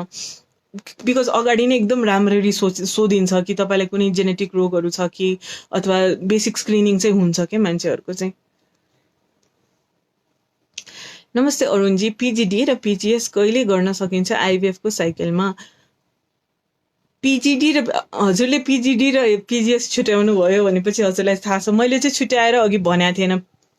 प्रिजेनेटिक टेस्टिङमा चाहिँ पिजिडी र पिजिएस पर्छ है। प्रिजेनेटिक स्क्रिनिङ चाहिँ पिजिएस हो। यो प्राय एन्युप्लाइडी थाहा पाउनको लागि गरिन्छ र पिजिडी चाहिँ प्रिजेनेटिक डायग्नोसिस हो। यो चाहिँ प्राय कुनै पर्टिकुलर जिनको खराबी थाहा पाउनको लागि गरिन्छ। यो भन्दाखेरि चाहिँ नबुझ्ला भनेर मैले त्यसरी छुट्याएर अघि भनेको थिएन। यो चाहिँ कुन बेला गरिन्छ भन्दाखेरि जुन बेला चाहिँ हामीले आइभीएफबाट भ्रूण बनाउँछ, त्यसपछि त्यो भ्रूण जब 3 दिनको हुन्छ त्यो भ्रूणको बाहिरको बोक्रामा सानो पल बनाउँछौँ अनि त्यो भ्रूणलाई छोडिदिन्छ। यो भ्रूण चाहिँ 4 दिन 5 दिनसम्म अझै ग्रो गर्छ। 5 दिनको दिनमा त्यो सानो पलबाट चाहिँ अलिकति सेल्सहरू झिक्न मिल्छ अनि सानो एउटा पिपेटको थ्रुबाट एउटा दुईटा सेल्स बाहिरबाट झिक्ने अनि पठाउने जाँच्नको लागि। अनि त्यो बेलासम्म चाहिँ त्यो भ्रूणलाई लिएर ल्याबमा फ्रिज गरेर राख्ने। अनि पछि जब उताबाट रिपोर्ट आउँछ कुन भ्रूण राम्रो छ जसमा चाहिँ रोग छैन त्यो भ्रूणलाई लिएर पाठेघरमा चाहिँ राख्ने है। भेरी गुड क्वेसन अरुणजी, हजुरलाई चाहिँ एकदम थाहा रहेछ त। ओके, नमस्ते सङ्गीताजी। 2वटै नली बन्द भएमा कुन विधि गर्न सकिन्छ म्याडम? सो 2वटै नली भनेको एकदम इम्पोर्टेन्ट हो। है म एउटा कुरा देखाउँछु तपाईँलाई। यो मोडल हेर्नु है, यो पाठेघर हो, यो 2टा नली हो अनि यो 2टा अण्डाशय हो है। सो कुनै पनि नर्मल महिलाको महिनावारीको बिचतिर यो अण्डाशयबाट एउटा अण्डा ठुलो भएर आउँछ जुन फुट्छ। यहाँ आएर यो नलीमा यो पोर्सनमा गएर बसिरहेको हुन्छ है। अनि यहाँ चाहिँ यो 24 घण्टा बस्छ। सो यो 24 घण्टाको अगाडि पछाडि तपाईँहरू सम्पर्कमा बस्नुभयो भने चाहिँ श्रीमानले यहाँ योनिमा शुक्राणु छोड्नुहुन्छ जसबाट चाहिँ शुक्राणु अब यहाँ धेरै हुन्छ, यसबाट अलिकति कम यहाँ पुग्छ राम्रो। त्यसमध्ये चाहिँ यसरी 2टा डाइरेक्सनमा शुक्राणु जान्छ। अब यो मानौँ यहाँ अण्डा बसिरहेछ भने चाहिँ कुनै शुक्राणुहरू यता आएर जसमध्ये एउटा सबभन्दा राम्रो सबभन्दा फास्ट पुग्न सक्ने शुक्राणु चाहिँ गएर अण्डालाई भेटाएर यहाँ बच्चा बनाउँछ। यहाँ सानो रौँहरू हुन्छ जुन बनेको बच्चालाई ढकालेर पाठेघरतिर पुर्याउँछ। अनि पाठेघरमा पुगेर यो पोर्सन अफ पाठेघरमा गएर यहाँबाट यहाँ आउन 1 हप्ता टाइम लाग्छ। एकदम बिस्तारै हिँड्दै जान्छ भ्रूण अनि त्यसपछि यहाँ आएर टाँसिन्छ है। सो यसरी प्रेग्नेन्सी हुने हो। तपाईँको नली ब्लक छ भने 2टै शुक्राणु यहाँबाट चाहिँ यता जाँदाखेरि चाहिँ अण्डालाई त भेटाउनै सक्दैन, कहिले पनि भेटाउन सक्दैन। सो त्यहाँबाट चाहिँ प्रब्लम सुरु भयो तपाईँको। अब शुक्राणु ठिक छ, अण्डा ठिक छ, तर एकअर्कालाई भेटाएन भने के गर्ने? एउटा गर्न सक्ने भनेको नलीको सर्जरी हो। जहाँ ब्लक छ त्यो ब्लक खोलाएर अपरेसनको माध्यमबाट त्यो ठिक गर्ने। तर सर्जरीको रिजल्ट मैले अनेस्टली भन्दाखेरि मैले राम्रो देख्दिनँ। सर्जरी गरेपछि कोही पनि प्रेग्नेन्टै भएको छैन भन्ने छैन, तर जति मान्छेले सर्जरी गर्छ त्यति राम्रो उनीहरूले रिजल्ट चाहिँ पाउँदैन। अब अपरेसन भनेको ठुलो कुरा पनि हो, जिउलाई पनि गाह्रो हुन्छ, खर्च पनि लाग्छ। अनि त्यसबाट चाहिँ अपरेसन गर्यो अनि 6 महिनासम्म चाहिँ प्रेग्नेन्सी भएन भने चाहिँ सर्जरी फेल भयो भनेर बुझ्यो। अनि धेरैजनाको नै सर्जरी फेल भएको हुन्छ। सो त्यही भएर एउटा अप्सन सर्जरी भयो जुन चाहिँ मेरो विचारमा राम्रो अप्सन होइन। अर्को अप्सन भनेको आइभीएफ हो। आइभीएफमा चाहिँ फेरि यो मोडल हेरौँ है। तपाईँको यो अण्डाशयबाट चाहिँ हामी अण्डाहरू बाहिर झिक्छौँ है, शुक्राणुहरू बाहिरै लिएर बच्चा बनाउँछौँ अनि त्यो बच्चालाई नै लिएर डाइरेक्टली यो पाठेघरमा यहाँ राखिदिन्छौँ। अब यो नलीको केही कामै भएन नि त। त्यसमा नलीमा बच्चा बन्थ्यो, एकअर्कालाई भेट्थ्यो शुक्राणु र अण्डाले, तर हामीले यो सबै कुराहरू जीवभन्दा बाहिर गर्ने भएपछि तपाईँ केही कामै भएन नलीको। सो तपाईँको प्रब्लमै सल्भ भयो। आइभीएफ आएकै भनेको त्यसकै लागि हो। नमस्ते पार्वतीजी। मिन्स टाइममा हुँदैन किन होला? 4-5 महिनासम्म हुँदैन र पिल्स खायो भने मात्रै हुन्छ किन होला? पिल्स यसरी बनेको हुन्छ कि पिल्स चाहिँ तपाईँले त्यो प्याकेटमा 21वटा हुन्छ अनि त्यो छोड्न 7 मिन्स हुन्छ अनि फेरि खानुपर्ने हुन्छ 7 दिनपछि। पिल्सको होर्मोनको ब्यालेन्स त्यस्तो हुन्छ कि त्यसले मिन्स गराउँछ तपाईँको नेचुरली हुने भयो नि नहुने भयो नि है। अब मिन्स चाहिँ तपाईँको 4-5 महिनामा भइरहेछ भने चाहिँ प्रायः जसो यो पिसिओसले गर्दा नै हुन्छ। मेरो विचारमा तपाईँलाई पिसिओस नै होला एकचोटि आउनु क्लिनिकमा। तर त्यो मात्रै एउटा कारण चाहिँ होइन। इरेगुलर पिरियड्सको, थाइरोइडको गडबडी हुनसक्छ, प्रोल्याक्टिनको समस्या हुनसक्छ अथवा अरू सेक्स हर्मोन्सको प्रब्लम हुनसक्छ। त्यही भएर एउटा होर्मोनल प्रोफाइलिङ चाहिँ गर्नुपर्छ कहाँ के समस्या छ भनेर। बेन्जुजी, मेरो भाउजूको बेबी भएको 1 इयर भयो। मिन्स हुन किन होला म्याम? बच्चालाई दुध खुवाउन्जेलसम्म चाहिँ मिन्स हुन चाहिँ अलिक गाह्रो हुन्छ, किनभने त्यतिखेर चाहिँ हर्मोन नर्मल लेभलमा आइसक्या हुँदैन। बच्चालाई जबसम्म दुध खुवाइन्छ, कसैको चाहिँ 2 वर्षसम्म नै मिन्स हुँदैन, प्रायःको चाहिँ 6 महिनापछि आउँछ पिरियड्स। तर कसैको चाहिँ 2 वर्षसम्म नै मिन्स नहुने अथवा मिन्स गडबडी हुने हुन्छ। त्यही भएर आत्तिनु पर्दैन। 2 वर्ष क्रस भयो अनि तर पनि प्रब्लम देखिरहेछ भने चाहिँ एकचोटि हस्पिटल नै गएर एकचोटि चेकअप गराउनु पर्ने हुन्छ।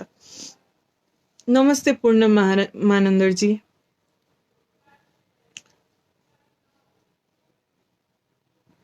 भने चाहिँ हामी लकडाउन पछि र मेरो शर्मन आउँछु हजुरको क्लिनिकमा। हजुर डेफिनेटली आउनु। ओके, गङ्गा कार्कीजी नमस्कार। कुनै मान्छेको शुक्राणु सङ्ख्या 0 छ भने, ओके, शुक्राणुको सङ्ख्या कहिलेकाहीँ चाहिँ 0 पनि हुन्छ। यो राम्रो क्वेसन हो। अब कुनै बेलामा कुनै मान्छेको शुक्राणु 0 छ भने चाहिँ के गर्नुपर्छ? पहिला त एउटा रिपिट टेस्ट गर्नु पर्यो, साँच्चीकै 0 छ कि छैन भनेर इमिडिएटली पठाउनु पर्यो। अरू बेलामा चाहिँ 3 महिनापछि जाँच पठाइन्छ भने चाहिँ 0को रिपोर्ट आउन साथ हामीले फेरि जाँच पठाउनु पर्ने हुन्छ। अनि फेरि पनि 0 देख्यो भने चाहिँ एउटा चाहिँ जेनेटिक टेस्ट गर्नुपर्छ पुरुषको। कहिलेकाहीँ जेनेटिक खराबीहरूले गर्दाखेरि पनि यो 0 आइरहेको हुन्छ। अब त्यस्तो छ र 0 आइरहेछ भने त के गर्नै सकिँदैन। त्यसपछि होर्मोनको जाँच पठाउनुपर्छ। होर्मोनको जाँचबाट चाहिँ हामीलाई के थाहा हुन्छ? शुक्राणु बन्नमा समस्या छ, हाम्रो दिमागबाटै सिग्नल गइरहेको छैन कि शुक्राणु बनाउने, अथवा दिमागबाट सिग्नल आइरहेछ तर त्यो टेस्टिस अथवा अण्डाकोषले शुक्राणु बनाउन नसकेको हो कि, अथवा शुक्राणु बनिरहेछ र बाहिर निस्किन नसकेको हो कि, होइन? यो सबै कुरा चाहिँ हाम्रो होर्मोन टेस्टबाट थाहा हुन्छ। इन केस शुक्राणु बनिरहेछ र बाहिर निस्किन सकेको छैन भने चाहिँ हामीले टिसा भन्ने प्रक्रियाले एउटा निडलले त्यो शुक्राणु झिकेर आइभीएफ गरेर प्रेग्नेन्सी दिन सक्छौँ। आफ्नै बच्चा हुन्छ त्यो गर्दाखेरि चाहिँ डोनेसनमा जानै पर्दैन। इनकेस दिमागबाटै सिग्नल आइरहेको छैन शुक्राणु बनाउनु भने चाहिँ हामीले बाहिरबाट औषधि दिएर त्यो सिग्नल दिन सक्छौँ अनि शुक्राणु बनेको पनि देखिएको छ। त्यसपछि मान्छेहरूको सबभन्दा ठुलो समस्या चाहिँ कहाँ हुन्छ? जब चाहिँ अण्डाकोष अथवा टेस्टिसमै प्रब्लम छ। यहाँ पनि ठिक छ, बाहिर निस्किने बाटो पनि ठिक छ, तर त्यसले नै अब टेस्टिसले नै शुक्राणु बनाउन सकेन भने अब त्यस्तो बेलामा चाहिँ धेरै जसो चाहिँ डोनेसनमा जानुपर्ने हुनसक्छ, अथवा क्रोमोजोमको प्रब्लम छ भने पनि डोनेसनमा जानुपर्ने हुनसक्छ। तर शुक्राणु तपाईँले बुझ्नु पर्यो कि शुक्राणु 0 हुँदैमा चाहिँ आफ्नो बच्चा हुँदैन भन्ने चाहिँ छैन।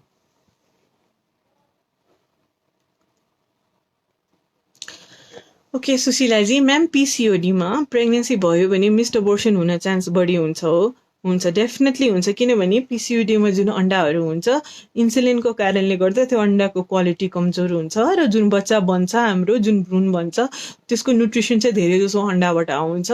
सो अन्डाकै क्वालिटी कमजोर भयो भने चाहिँ अबोर्सन हुने चान्स अभियसली धेरै हुन्छ। तर त्यो भन्दैमा चाहिँ प्रेग्नेन्सी ट्राई नगर्ने चाहिँ नगर्न मिल्ने त्यस्तो चाहिँ होइन। अबोर्सनको रिस्क अलिक धेरै हुन्छ तर त्यो बुझेर ट्राई गर्दा हुन्छ। धेरैजनाको प्रेग्नेन्सी सक्सेसफुल भएर नै जान्छ। अन्डा डोनरबाट लिएर प्रेग्नेन्ट हुनु मिल्छ कि नै? डेफिनेटली मिल्छ। अन्डा डोनरबाट लिएर प्रेग्नेन्सी हुन मिल्छ। तर अन्डा डोनर कुन बेला लिने भन्दाखेरि जुन बेला आफ्नो छैन त्यतिखेर लिने, अथवा आफ्नोबाट चाहिँ आइभीएफ समेत गर्दाखेरि पनि प्रेग्नेन्सी भएन भने लिने। सुरुमा चाहिँ डोनर किन लिने? तर डेफिनेटली मिल्न चाहिँ मिल्छ।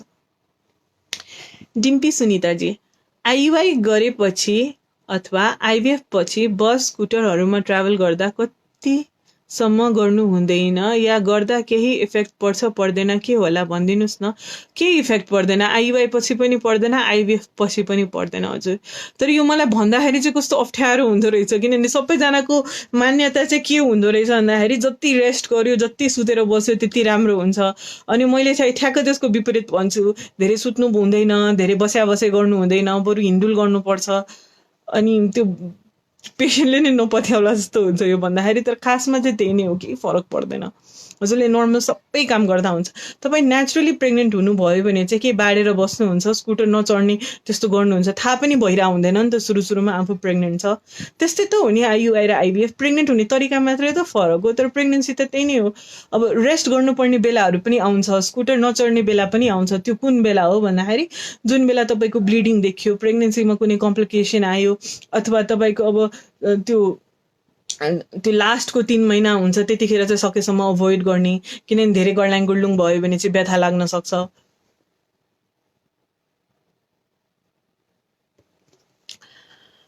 नमस्ते रविना पोखरेलजी। Doctor fluid in pouch of Douglas भनेको के हो? पिओडी भनेको पाउच अफ डगलस हो है। त्यो कस्तो? मेरो यो मोडल एकदम राम्रो छ। ओके, सो यो पाठेघर होइन, पाठेघरको ठ्याक्क अगाडि चाहिँ हजुरको पिसाब थली हुन्छ है, अनि पछाडि चाहिँ मलद्वार हुन्छ है। सो यो पाठेघर र मलद्वारको बिचको जुन स्पेस हुन्छ नि, यो पाठेघर र मलद्वारको बिचको स्पेस, यो मलद्वार मान्नु होइन, पाठेघर र मलद्वारको बिचको स्पेसलाई चाहिँ पाउच अफ डगलस भन्छ, पिओडी भन्छ। त्यहाँ चाहिँ कहिलेकाहीँ पानी बढ्न सक्छ। त्यो कुन कुन बेलामा बढ्छ? एउटा त अलिअलि पानी चाहिँ कहिलेकाहीँ महिनावारी त्यो अन्डा फुट्ने बेला, जुन बेला हाम्रो अन्डा फुट्छ त्यतिखेर त्यो अन्डामा चाहिँ अलिअलि पानी भइरहेको हुन्छ, अनि जुन ओभुलेसन हुन्छ नि, अन्डा फुट्नेलाई चाहिँ इङ्ग्लिसमा ओभुलेसन भन्छ। सो अन्डा फुट्ने बेलामा सँगसँगै पानी आउँछ, त्यो गएर यहाँ पाउच अफ डगलसमा चाहिँ बसिरहेको हुन्छ। सो कहिलेकाहीँ चाहिँ यतिकै पनि देख्न सक्छ, कुनै रोग नभएको बेलामा। कुनै बेलामा चाहिँ कुनै इन्फेक्सन छ भने आन्द्रा बुढीमा अथवा तपाईँको त्यो पाठेघरमा, त्यस्तो बेलामा पनि पिओडीमा चाहिँ अलिकति धेरै फ्लुइड देखिन्छ। सो पिओडीमा फ्लुइड देखिँदैमा चाहिँ एन्टिबायोटिक एक कोर्स खानुपर्छ भन्ने चाहिँ छैन। त्यसमा चाहिँ सिम्टम्स पनि हुनु पर्यो। तपाईँलाई तल्लो पेट दुख्ने, फोहोर पानी जाने, गनाउने पानी जाने, त्यस्तो छ भने चाहिँ एक कोर्स एन्टिबायोटिक खानुपर्ने हुनसक्छ। नानु विष्टजी नमस्ते जी। हजुर। राजेश कुमारजी नमस्ते। हेलो डाक्टर साहिबा, हजुरको नम्बर दिनु मिल्छ? हाम्रो क्लिनिकको नम्बर हजुर हाम्रो वेब पेजमै छ। राधे राधे कृष्णजी। लकडाउनको बेला नेपालगञ्जमा सेवा सुचारू छ कि नै म्याम? त्यो अहिले मेसेजबाट चाहिँ एकचोटि मेसेजमा सोच्नु न, त्यहाँ तपाईँलाई रिप्लाई गरिदिन्छ। म चाहिँ यहाँ काठमाडौँमा भयो। फेरि विश्वास अर्यालजी, 6 विकसम्म यो स्याक नै नोटेड छैन, अब देखिने चान्सेस कतिको हुन्छ डाक्टर? 6 विकसम्म तपाईँको यो सक देखेको छैन, डेटको गडबडी पनि हुनसक्छ। 1 हप्तापछि फेरि गर्नु न भिडियो एक्सरे।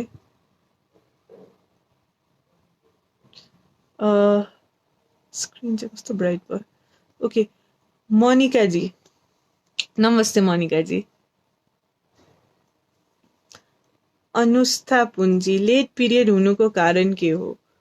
कसैको साइकलै अलि लामो हुन्छ, कसैको यतिकै पनि साइकल लामो भएर चाहिँ पिरियड लेट हुन्छ, कसैको हर्मोनको गडबडी हुन्छ। सो जे पनि यो दुईटा मध्ये जुन पनि हुनसक्छ। सोनिया भण्डारीजी, पैसाको लागि हजुर मेसेज गर्नु। इलिसा चान्साजी, डक्टर पिरियड भएको बेलामा फर्स्ट टाइममा कति धेरै नै पोल्छ, दुख्न हुन्छ, यस्तो के प्रब्लम के हुन्छ होला? पिरियडको बेलामा दुख्ने भनेको एकदम नर्मल कुरा हो, त्यो धेरैजनालाई हुन्छ। कस्तो हुन्छ भन्दाखेरि सेकेन्ड हाफ अफ मेन्स्ट्रुअल साइकलमा चाहिँ प्रोजेस्ट्रोन हर्मोन धेरै हुन्छ। प्रोजेस्ट्रोनले गर्दाखेरि चाहिँ प्रोस्टाग्ल्यान्डिन भन्ने एउटा तत्त्व रिलिज हुन्छ। प्रोस्टाग्ल्यान्डिनले गर्दाखेरि चाहिँ दुख्छ। युजली महिनावारीको फर्स्ट 2-3 दिन चाहिँ दुख्ने हुन्छ, अनि त्यसपछि दुखाइ कम हुन्छ, र त्यो एकदम नर्मल कुरा हो। जीवन बाग्लेजी, हजुरले दुखाइको लागि चाहिँ औषधिहरू खान मिल्छ है। जीवन बाग्लेजी, किन हो मलाई सेक्स गर्न धेरै धेरै चाहिन्छ? मैले क्वेसनै राम्ररी बुझेन, सरी हजुर। फेरि अलिकति अलि डिटेलमा सोध्नु न, मैले अलि नबुझेँ, बुझेन। सीताजी, मिन्स कुनै समय 2 महिनासम्म हुँदैन, कहिले महिनाभरि नै ब्लिडिङ हुन्छ, बच्चा पनि भएको छैन, विवाह भएको 10 वर्ष भयो। सो 10 वर्षसम्म तपाईँको बच्चा भएको छैन भने चाहिँ हाई टाइम भयो कि तपाईँ क्लिनिक आएर अब चेकअप गराउनु। हर्मोनको गडबडीले पिरियड गडबडी होला, तपाईँ बच्चा नभइरह होला अथवा त्यो मिन्स टाइममा नभइरह होला, तर पनि हर्मोनको जति गडबडी भए पनि 10 वर्षसम्मै बच्चा नहुने भनेको अझै ठुलो प्रब्लम केही हुनसक्छ। त्यही भएर हजुर चाहिँ एकचोटि क्लिनिक आउनै पर्ने जस्तो देखिन्छ। पूर्ण मानन्दरजी, डुफस्टोन 28 हप्ता भयो खाएको, अब के गर्नुपर्छ डाक्टर? 28 हप्तामा छोड्दै हुन्छ डुफस्टोन? नानु विष्टजी, हामीले पनि बेबी प्लानिङ गरेको 7 इयर्स भयो, चेकअप सबै गरिसक्यौँ, मेरो पिरियड पनि एकदम रेगुलर छ, बट 4-5 मन्थ्स बिफोरबाट थाइरोइड भएको छ, 25 mg को दबाई खाइरहेको छु, चेकअप गरिरहेको छु, अहिले नर्मल छ, के गर्ने होला? थाइरोइड नर्मल छ, तपाईँको 7 वर्ष भयो एकछिनै, अनि पिरियड्स पनि रेगुलर छ भने चाहिँ तपाईँको अब त्यो हर्मोनको गडबडी चाहिँ होइन जस्तो लाग्यो मलाई। एकचोटि श्रीमान र तपाईँ दुइटैजना क्लिनिक आउनु। कहिले तपाईँकै समस्याले नभएको तपाईँकै समस्याले नभइरह हो भन्ने चाहिँ छैन, मेबी श्रीमानमै केही समस्या छ कि एकचोटि हेर्नु चाहिँ पर्छ। कोपिलाजी, म्याम इरेगुलर पिरियड हुन्छ, 2 to 3 मन्थ्समा हुन्छ मेरो पिरियड, हजुरको अफिसको लोकेसन प्लिज म्याम? नारायण चौर नक्सालमा छ, सितु प्लाजामा। पिरियड्स इरेगुलर छ भने चाहिँ त्यो हर्मोनको गडबडीले अथवा पिसिओएसले हुनसक्छ। हजुर डेफिनेटली क्लिनिक आउनु, जहिले पनि चेकअप गराएकै राम्रो। सर्जु बुधा थोकेजी, डाक्टर पिरियड भएको बेला फर्स्ट डे पेट सहनै गाह्रो हुने गरी दुख्छको कारण के होला? I always sweat cause of heavy period pain. So period pain हुनु चाहिँ नर्मल छ, तर एकदम स्वेटिङ एकदम सहनै नसक्ने भनेको अन्डरलाइङ अरू डिजिजेसहरू पनि हुनसक्छ, जस्तो कि एन्डोमेट्रियोसिस। एकचोटि हजुर पनि क्लिनिक आउनु। पिरियडमा पेट दुख्ने भनेको नर्मल हो, तर त्यस्तो एक्सट्रिम त्यो एकदम गाह्रै हुने, त्यो कामै गर्न नसक्ने जस्तो चाहिँ हुनु नर्मल होइन। समीक्षा रेग्मीजी, AMH level is 7.01, prolactin 321, 1 thyroid नहीं ही, पीरियड रेगुलर ही 30 days, एज 27, वेट 67, क्या मुझे PCOD ही है? नहीं कंसीव प्रॉब्लम हुआ है, HSG पे से ही मेरा 1 ट्यूब है। कि नमस्ते समीक्षा जी, आपका मैसेज हिंदी में है।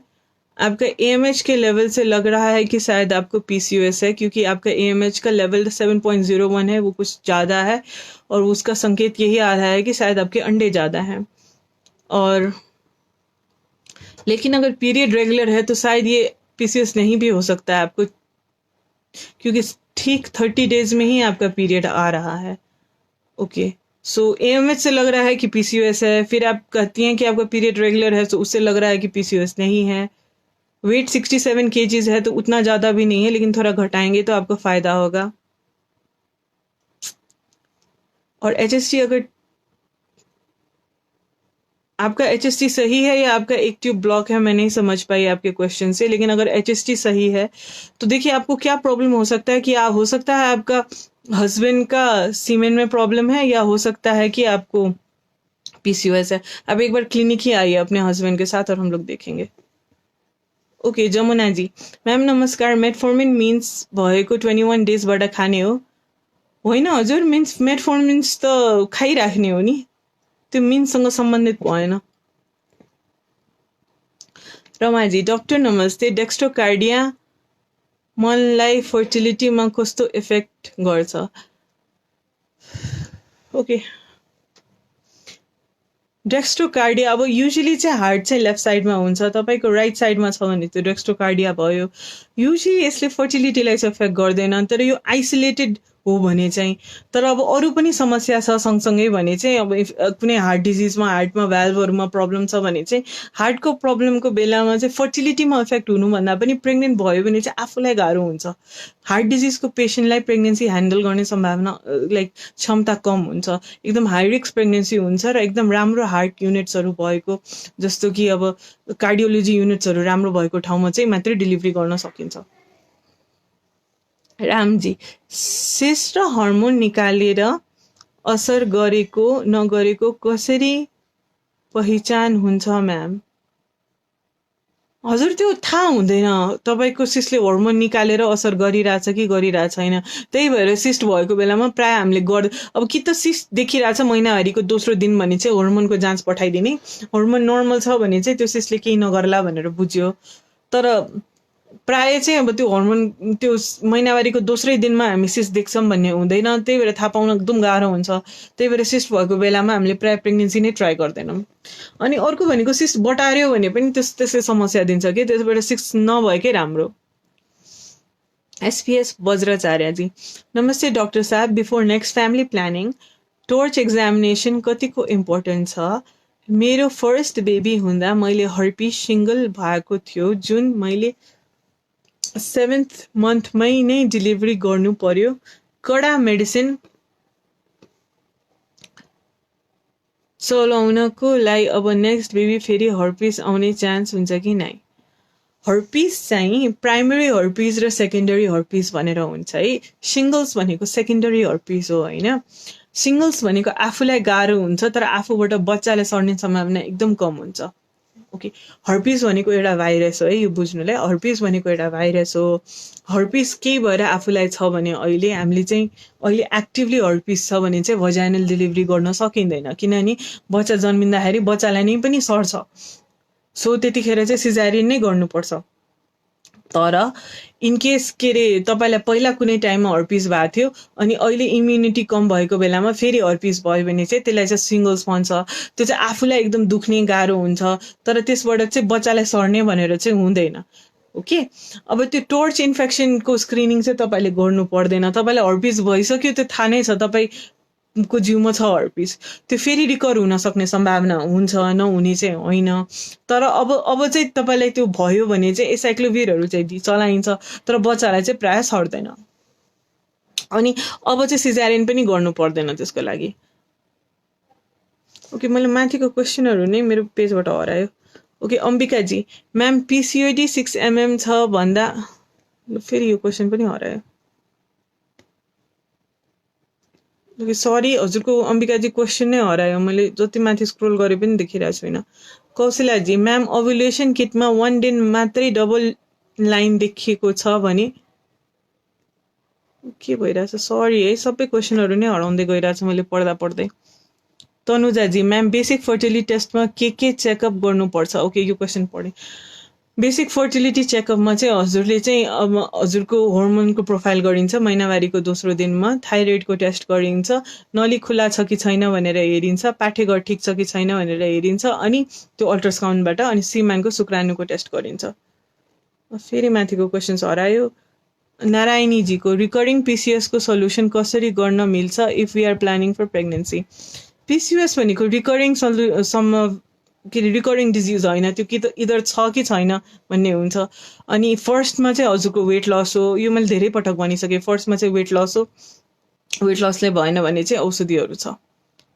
ओके, सरुजी, म्याम नमस्कार, मेरो प्रेग्नेन्सी पिरियड 7 weeks भयो, तल्लो पेट दुख्छ।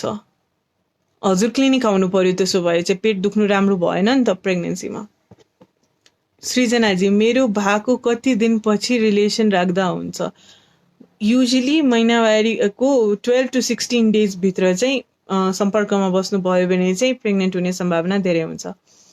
पवित्र थापाजी, नमस्ते डक्टर, मेरो DHVBA टाइटर हल्का अंदर सुकेको छ म्याडम, यसले गर्दा मेरो धेरै वर्ष भयो सन्तान नहुन सकेको, अब म्याडम मिल्छ, के गर्नुपर्छ म्याडम? मैले क्वेसन बुझिनँ हजुर पवित्राजी, त्यो DHB तिर हल्का अंदर सुकेको छ, मैले बुझेन हजुर, एकचोटि फेरि लेख्नु न, यो म पढ्छु। अन्जुजी, डक्टर साहब, मनिन्द्रजी, हेलो म्याम। अन्जुजी, हाम्रो फेसबुक पेजमा चाहिँ दिएको छ एउटा नम्बर, त्यो नम्बरमा कन्ट्याक्ट गरेर अपोइन्टमेन्ट लिनु न प्लिज। ओके, मुसुजी, हेलो डक्टर, फर्स्ट प्रेग्नेन्सी मेरो 2 weeks में ब्लड स्पट देखेर चेकअपको लागि गएको थिएँ अनि doctor gave me medicine but it didn't work, किन होला? रेस्ट पनि गरेको थिएँ, इट्स बिन 4th month, त्यसो भए भएको। आई इट फुलबिन 3 monthsसम्म खाएँ। I am planning again to make baby again and suggest for this please. Okay, so हजुरको पहिला चाहिँ अबोर्सन भयो, त्यसमा चाहिँ रेस्टसँग चाहिँ केही रिलेसन भएन, त्यसमा चाहिँ धेरै जसो मैले अघि भने जस्तै बच्चाकै खराबीले होला। अब यु क्यान ट्राई अगेन, एकचोटि त्यस्तो भएमा चाहिँ सेकेन्ड टाइम त्यस्तो हुने सम्भावना एकदम कम हुन्छ, त्यही भएर नडराइकन फेरि ट्राई गर्नु, फेरि त्यस्तो भयो भने बल्ल अरू जाँचहरू थपिक गर्नुपर्ने हुन्छ।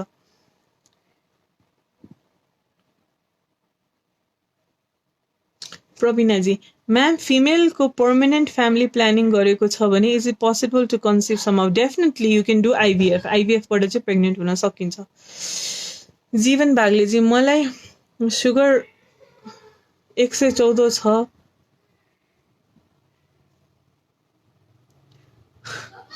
114 को पछाडि युनिट हुन्छ के है, एउटा त्यो कुन युनिटमा चाहिँ तपाईँको 114 छ होइन, 114 त सिम्स नर्मल, 114 लेख्नु भएको छ भने। वर्षा पोखरेलजी, हेलो, मेरो बेला बेलामा स्पटिङ हुन्छ, के भएर होला? अनि एकचोटि वाइप गरेपछि जान्छ, it only last for a day. तपाईँ प्रेग्नेन्ट हुनुहुन्छ कि तपाईँको यत्तिकै हुन्छ स्पटिङ भन्ने कुरा हो। प्रेग्नेन्ट हुनुहुन्छ भने चाहिँ चेकअप गराउनु पर्ने भयो, तपाईँको अबोर्सनको सङ्केत पनि हुनसक्छ। इनकेस यत्तिकै भइरहेछ भने चाहिँ हर्मोनको गडबडी, स्पेसली प्रोजेस्ट्रोनको गडबडीले त्यस्तो हुन्छ, त्यस्तो बेलामा पनि फेरि चेकअप गराउनु पर्यो। आयुषा अधिकारीजी, नमस्ते। खड्का छचनाजी, पिसिओडी र हाइपोथाइरोइडिजमले गर्दा मिन्स सधैँ लेट हुन्छ, पिल्सले मात्र मिन्स बनाउँछ, लङ टाइम पिल्स खाँदा के प्रब्लम हुनसक्छ फ्युचरमा, प्लिज डक्टर भनिदिनुहोस् न। पिल्सको बेनिफिट्स नै धेरै हुन्छ प्रब्लम्स भन्दा पनि होइन, तर कुनै पनि औषधिको प्रब्लमै नहुने चाहिँ होइन। पिल्सको बेनिफिट के हुन्छ भन्छु पहिला। पिल्सले गर्दा पिरियड्स रेगुलर हुन्छ, पिल्सले गर्दा भोलि पर्सि ओभेरियन क्यान्सर र एन्डोमेट्रियन क्यान्सरको चान्स कम हुन्छ, पिल्सले गर्दाखेरि चाहिँ कतिजनाको पिरियड भयो भने दुखाइ कम हुन्छ, प्रिमेन्स्ट्रुअल सिन्ड्रोमहरू कम हुन्छ, महिनावारीको बेलामा जुन डिप्रेसन नराम्रो फिलिङहरू आउँछ त्यो कम हुन्छ है। पिल्सको बेनिफिटहरू टन्नै छन्। त्यसपछि पिल्सको साइड इफेक्टमा चाहिँ धेरै जसो भेनस रगत जम्न सक्ने सम्भावना छ भने घर परिवारमा त्यस्तो पहिला कसैको आफ्नो फ्यामिलीमा जमेको रगत जमेर केही गाह्रो भएछ भने चाहिँ पिल्सले गर्दा त्यो हुनसक्छ। अर्को पिल्सले हुनसक्ने भनेको कहिलेकाहीँ प्रेसर हाईहरू त्यस्तो हुनसक्छ, त्यही भएर हाई ब्लड प्रेसरमा चाहिँ नदिने भनेर भन्छ। मुटुको रोगहरूको लागि पनि पिल्स चाहिँ गुड अप्सन होइन। तर पिल्स चाहिँ यस्तो राम्रो मेडिसिन छ, म चाहिँ 1-2 वर्ष खाएर मान्छेलाई बेलामा खाएर केही नराम्रो असर हुँदैन, बरु ओभरअल लाइफ लङ राम्रै हुन्छ जस्तो लाग्छ। निशु लामी छाने, प्रेग्नेन्सी भएको छ, कति मन्थमा टेस्ट गर्नुपर्छ? प्रेग्नेन्सी भयो भने चाहिँ आइडियली चाहिँ तपाईँले प्रेग्नेन्सी हुन साथ एकचोटि चेकअप गर्नको लागि जानु पर्यो, त्यसपछि 11-12 हप्तातिर एकचोटि चेकअप गराउनु पर्यो, त्यसपछि 16 हप्तातिर भनेको 4 महिना, त्यसपछि एकचोटि 5 महिना, त्यसपछि 1 महिनापछि फेरि 28 हप्तातिर, त्यसपछि एकचोटि 32 हप्तातिर, त्यसपछि एकचोटि 36 हप्तातिर, अनि त्यसपछि हप्तामा चेकअप गराउने डेलिभरी नहुन्जेसम्म। कसिला सापकोटाजी, म्याम नमस्ते, आइभीएफ चाहिँ गर्ने टाइम म गर्दा सक्सेस रेट कम हुन्छ भन्ने सुनेको। आइभीएफ चाहिँ गर्मी टाइममा सक्सेस रेट कम हुन्छ भनेर सुनेको, के यस्तो? नो, यो साँचो होइन। गर्मी जाड बरु गर्मी टाइममा धेरै हुन्छ, तर त्यस्तो केही पनि छैन, गर्मी जाडो केही फरक पर्दैन। अनुसाहीजी, सबै टेस्टहरू नर्मल हुँदा हुँदै पनि पिरियड मन्थली नहुनुको रिजन के होला? पिल खाँदा मात्रै रेगुलर हुन्छ? हजुर, सब टेस्ट नर्मल हुनै सक्दैन तपाईँको पिरियड्स इरेगुलर छ भने, इट्स इम्पोसिबल, केही न केही गडबडी पक्कै छ। हजुर एकचोटि क्लिनिक आएर बस्नु। अनि म फेरि कौशलाजीको कुरामा एउटा कुरा थप्न चाहन्छु। हेर्नु, गर्मी जाडोले चाहिँ आइभीएफको केही रिलेसन किन हुँदैन भन्दाखेरि ल्याबको टेम्परेचर चाहिँ छुट्टै मेन्टेन गरिन्छ। त्यो टेम्परेचर जाडोमा पनि उत्तिकै हुन्छ, गर्मीमा पनि उत्तिकै हुन्छ। स्ट्रिक्ट टेम्परेचरमा चाहिँ भ्रूणहरूलाई राखिन्छ, त्यसलाई गर्मी जाडोसँग केही रिलेसन छैन।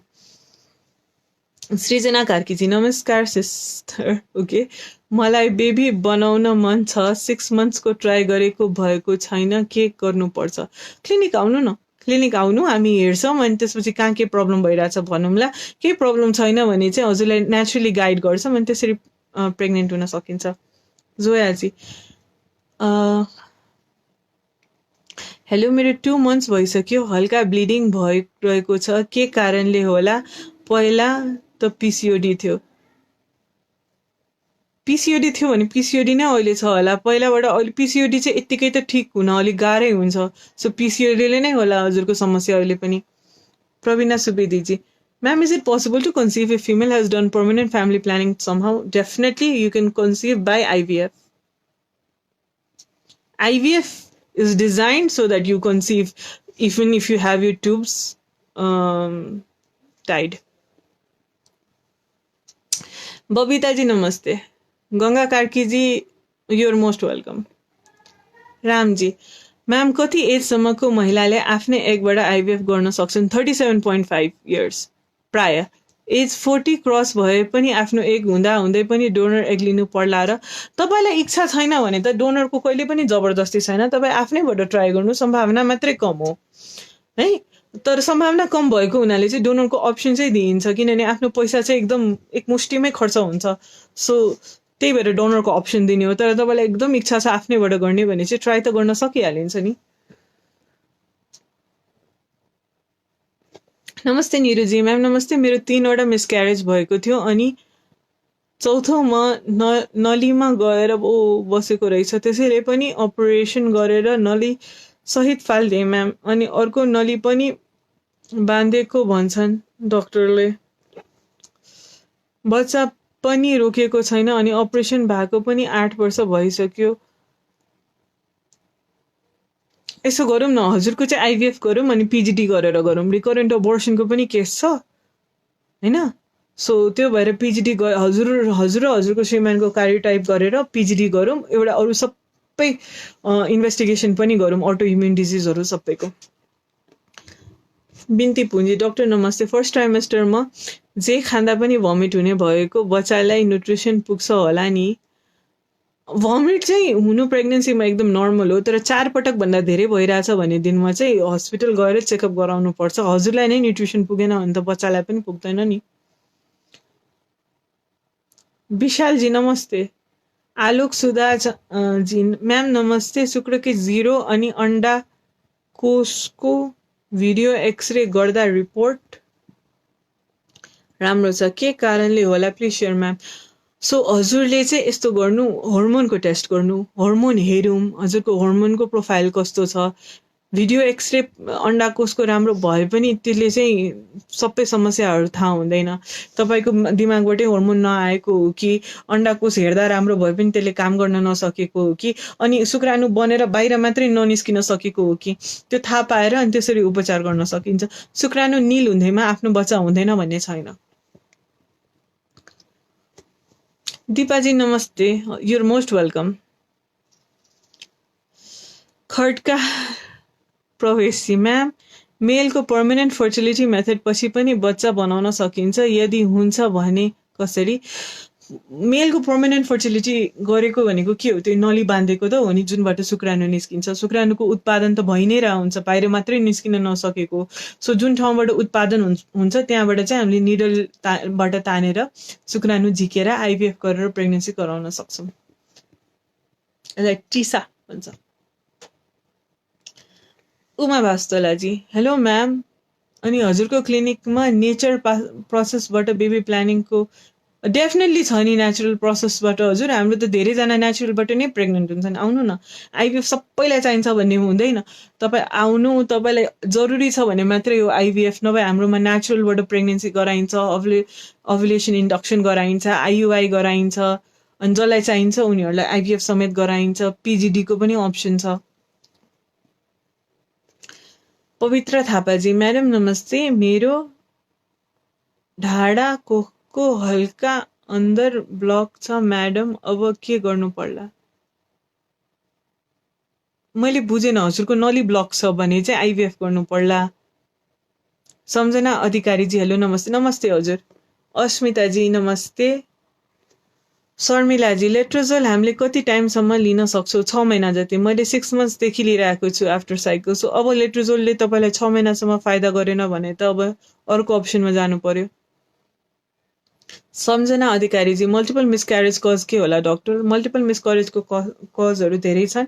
एउटा चाहिँ हस्बेन्ड र वाइफ मध्ये कसैको क्रोमोजोमको प्रब्लम छ भने, अटो इम्युन डिजिज छ भने, है त्यस्तो धेरै मल्टिपल टाइम्स हुनेको धेरैवटा कारण छ। पाठेघरमा चाहिँ कुनै जाली छ, पाठेघरको एब्नर्म्यालिटी छ भने, सर्भिक्सको मुख, पाठेघरको मुख छोटो छ भने, सो कुन कारणले भइरहेछ त्यो हेरेर त्यसको सल्युसन पनि हुन्छ। विश्वास अरियालजी, योग साक 9 विकसम्म देखिएन भने त्यसको रिजल्ट मिसक्यारेज हुन्छ नै डक्टर? हुन्छ, मिसक्यारेज नै हो त्यो। सुशीला श्रेष्ठजी, मेरो 13 इयर्समा पिरियड स्टार्ट भएदेखि पिरियड रेगुलर नै छ। ओके, धेरै जसो 2 to 3 मन्थ्समा पिरियड आउने, थाइरोइड त छ नै, अहिले पिसिओएस पनि देखियो, यो लङ टर्म पिरियड प्रब्लमले कन्सिभमा इफेक्ट गर्छ कि नै? गर्छ। पिसिओएसको समस्या र थाइरोइडको समस्याले दुइटैले बच्चा पाउने क्षमता चाहिँ घटाउँछ, तर त्यो छ भन्दैमा आतिनु पर्दैन। 1 वर्ष जति ट्राई गर्ने, भएन भने चाहिँ डक्टर कहाँ जाने। प्रवीणाजी, ma'am, is it possible to conceive somehow if female has done permanent family planning? Yes, definitely. मैले अघि पनि भने यो कुरा। हेलो म्याम, पिरियड हुँदा मेफ्टाल खाँदा बेबी प्लानिङलाई एफेक्ट गर्छ होला कि नै? केही एफेक्ट गर्दैन। खड्का प्रवेशजी, हेलो दि, मेलको पर्मानेन्ट फ्यामिली प्लानिङ मेथड पछि पनि बच्चा हुनसक्छ? हुनसक्छ। मैले अघि एन्सर गरिसकेको क्वेसन हो यो। सङ्गीता सुवेदीजी, डक्टर नमस्ते, प्रेग्नेन्सीको टाइममा हात सुनेर मुठी नै पार्न मिल्दैन, के नर्मल हो कि नै? हजुर, प्रेग्नेन्सीको बेलामा खुट्टाहरू चाहिँ सुनिन्छ, जुन चाहिँ डिपेन्डेन्ट इडीमा छ, अलिअलि हात पनि सुनिन्छ, तर मुठी नै बनाउन मिलिरहेको छैन भने चाहिँ तपाईँले एकदम कम एल्बुमिन भइरहेछ भनेर बुझ्यो। यस्तो बेलामा चाहिँ तपाईँ हस्पिटल गएर चेकअप गराउनै पर्छ, यो एबनर्मल हो। अस्मिताजी, बिहे भएको 7 इयर्स भयो, बेबी भएको छैन, मेडिकल ट्रिटमेन्ट नि गरेको, प्रब्लम देखिएन, के भएर होला म्याम नभएको? प्रब्लमै नभइकन त 7 वर्षसम्म बच्चा नहुने हुँदै हुँदैन, केही प्रब्लम भएर नि त्यो प्रब्लम मिस भयो, अथवा अब कहिलेकाहीँ चाहिँ हुनसक्छ केही पनि प्रब्लम नभएर पनि हुने, तर त्यस्तो चाहिँ कमै हुन्छ। युजली चाहिँ प्रब्लम थाहा नपाएको हुन्छ। हजुर एकचोटि क्लिनिक नै आउनु होला। ओके, आर्यन निलिसा निरलाजी, मिन्स हुँदा 26 डेजमा भएको नर्मल हो कि नै? नर्मल हो। ओके, स्टार विकासजी, के आज भोलि पनि क्लिनिक खुल्छ र डक्टर खुल्छ? हजुर। कल्पना भुषाल बराजुली, डक्टर हजुरकोमा ल्याप्रोस्कोपी हुन्छ?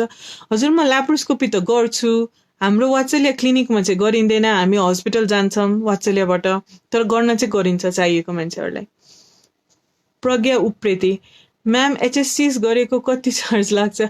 यहाँ क्लिनिकमा चाहिँ एसएसजी हुन्छ, एचएसजी चाहिँ हुँदैन, एचएसजी चाहिँ हस्पिटलमा हुन्छ। हजुर, केही कुराको चार्जको लागि चाहिँ मेसेज गरिदिनु होला, मेसेजमा रिप्लाई गरिदिन्छ। रचना रावतजी, म्याम, 2 टाइम्स अबोर्सन गरेँ हो, फेरि बेबी हुने चान्स हुन्छ कि नै? हुन्छ, डेफिनेटली हुन्छ। खड्ग नुमाजी माइले, नमस्ते हजुर। राधे राधेजी, मैले होर्मोन चेक गरेको, त्यसोमा स्पर्म छ, चेक गरेको 3 इयर्स भयोदेखि मैले गरेको, सो त्यसपछि चेकअप गरेको छैन, त्यो हराएर जान्छ कि भइरहेछ टिसामामा? मैले बुझेन, सरी।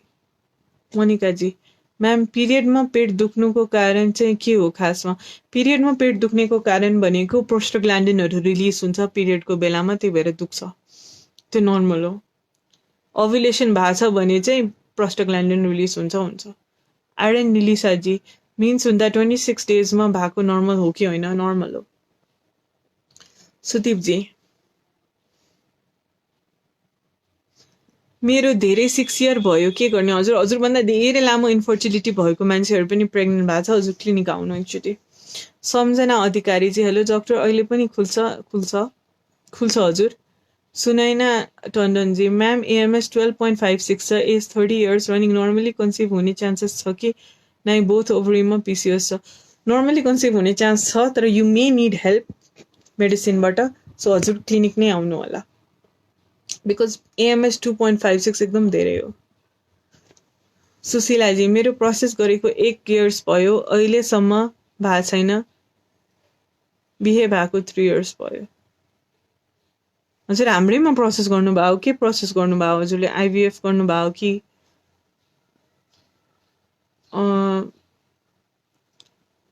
ओके, रबिन शर्माजी, नेपालमा प्रेमा इन्फर्टिलिटीको समस्या देखिरहेको छ, यो किन होला म्याम? त्यो नेपालमा होइन हजुर, वर्ल्डमै इन्फर्टिलिटीको प्रब्लम चाहिँ 17% अफ कपल्समै देखिन थालेको छ। सो जब इन्डस्ट्रियलाइजेसन हुन्छ, पोल्युसन बढ्छ, जङ्क फुडहरू आउँछ, हेल्दी लाइफस्टाइलबाट हामी पर जान्छौँ, ढिलो बिहा गर्छौँ, त्यस्तो त्यस्तो कुराहरूले गर्दाखेरि चाहिँ इन्फर्टिलिटी देखिन्छ। आजकल महिलाहरूको बिहा गर्ने एज नै ढिलो भएको छ। यो नराम्रो कुरा होइन, यो एकदम राम्रो कुरा हो, तर त्यसले गर्दा इन्फर्टिलिटीको प्रब्लम चाहिँ आउँछ। पिरियड भएको कति दिनदेखि प्रोसेस गर्दा बेबी बस्छ? नेचुरली ट्राई गर्नको लागि चाहिँ महिनावारीको 12 देखि 16 दिन हो। खड्कजी, मैले चोइस पिल्स खाँदैछु, चोइस डेली, तर मेरो पिरियड 2 months भइसक्दा पनि हुँदैन, के भएर होला? पिल्स खाँदाखेरि चाहिँ पिरियड हुँदैन भन्ने त कसरी हुन्छ? पिल्स मिलाएर खानुभयो भने त महिनामै पिरियड हुनुपर्ने हुन्छ। नमस्ते आस्थाजी। जीवनजी, मलाई यो क्वेसन भइसक्यो। सृजना कार्कीजी, म्याम नमस्ते, मेरो र हस्बेन्डको सबै रिपोर्ट नर्मल छ, पिरियड पनि रेगुलर छ, बट बेबी नै भएको छैन, रिजन के होला म्याम? सबै रिपोर्ट नर्मल भनेर अब कसरी भन्ने तपाईँले? किनभने मैले चाहिँ यस्तो हुन्छ, पेसेन्टहरू आउँदाखेरि चाहिँ अनि अब अन्डै हुँदैन है, कतिजना पेसेन्टलाई 40 to 43 इयर्सको पेसेन्ट आउँदाखेरि चाहिँ अन्डै एउटा हुँदैन अनि सबै नर्मल छन् भन्दै आउँछन्। खालि पाठेघरको भिडियो एक्सरे गर्यो अनि त्यो नर्मल हुँदैमा चाहिँ सबै कुरा नर्मल छ भन्ने हुँदैन। इन्फर्टिलिटीलाई चाहिँ अलिक भिन्न तरिकाले हेर्नुपर्छ, के नर्मल के एबनर्मल। त्यही भएर हजुर इन्फर्टिलिटी क्लिनिक नै आफ्नो हस्बेन्डसँग आउनु, अनि यहाँ चाहिँ इन्फर्टिलिटीको पोइन्ट अफ भ्यूबाट चाहिँ सबै चेकअप गरेर अनि सबै नर्मल छ कि छैन भनेर हेर्ने। मानौँ सबै नर्मल छ भने पनि कहिलेकाहीँ इन्फर्टिलिटी हुनसक्छ, जसलाई चाहिँ अनएक्सप्लेन इन्फर्टिलिटी भन्छ। त्यस्तो बेलामा पनि अन्य अप्सनहरू चाहिँ छ, लाइक डिफ्रेन्ट अप्सन्सहरू छ that you can use pregnant हुनको लागि। ट्विन्स बेबीको लागि के हुन्छ प्रोसेस म्याम? ट्विन्स बेबीको लागि कुनै प्रोसेस चाहिँ हुँदैन, त्यो लकको कुरा हो। हामीले यही आइभीएफ, ओभुलेसन इन्डक्सनहरू जुन गर्छौँ नि इन्फर्टिलिटी ट्रिटमेन्टमा, त्यसमा चाहिँ जसको पनि ट्विन्स बस्ने सम्भावना धेरै हुन्छ, तर कुनै प्रक्रिया चाहिँ छैन कि तपाईँलाई ग्यारेन्टी ट्विन्सै बस्छ भनेर। सुनैना टन्डनजी, डक्टर देखाउन गएको, लेट्रोजोल 5 mg खाना दिएको छ, माइनोसेटोल र metformin in case of PCOS, and मेरो एएमएस 12.56 छ। नर्मली कन्सिभ गर्न सकिन्छ कि नै? गर्न सकिन्छ, 6 महिना ट्राई गर्नु, भएन भने बल्ल अरू अप्सनमा जाम्ला। यो वेलकम एसपिएसजी। अनिता सुवेदीजी, हेलो म्याम, डुफास्टोन कति समयसम्म खानुपर्छ? डुफास्टोन चाहिँ 3rd ट्राइमेस्टर प्रेग्नेन्सीमा छोडिदिँदा हुन्छ। 28 हप्ताभन्दा धेरै प्राय दिँदैन डुफास्टोन। सुशीला कार्कीजी, म्याम हजुर कुन ठाउँबाट हो? म चाहिँ नारायण चौर नक्सालबाट हो, म काठमाडौँबाट हो। ओके सुशीलाजी, म्याम हजुर त्यही क्वेसन भयो। कौशिला सापकोटा सुवेदीजी, नमस्ते म्याम, फेरि सेम क्वेसन लेख्नुपर्छ। रिप्लाई, ओभुलेसन किटमा 1 दिन मात्रै डबल लाइन देखिएको छ भने पनि ओभुलेसन भएको हुनसक्छ कि नै? लाइन्स चाहिँ इक्वली डार्क देखिन्छ। हजुर, मैले अघि हजुरको क्वेसनै पढ्न सकिनँ जस्तो लाग्यो मलाई। त्यस्तो 2टा लाइन देखेको छ भने चाहिँ ओभुलेसन भएको बुझ्यो। डिम्पीजी, पाठेघर ठिक छ कि छैन भनेर कसरी हेरिन्छ म्याम? भिडियो एक्सरेबाट हो। भिडियो एक्सरेबाट चाहिँ ठ्याक्क चाहिँ थाहा हुँदैन, भिडियो एक्सरेबाट एउटा सङ्केत चाहिँ हुन्छ। त्योभन्दा सबभन्दा बेस्ट उपाय चाहिँ हिस्ट्रोस्कोपी हो। हिस्ट्रोस्कोपीबाट चाहिँ दूरबीन छिराएर पाठेघरभित्र हेर्न मिल्छ।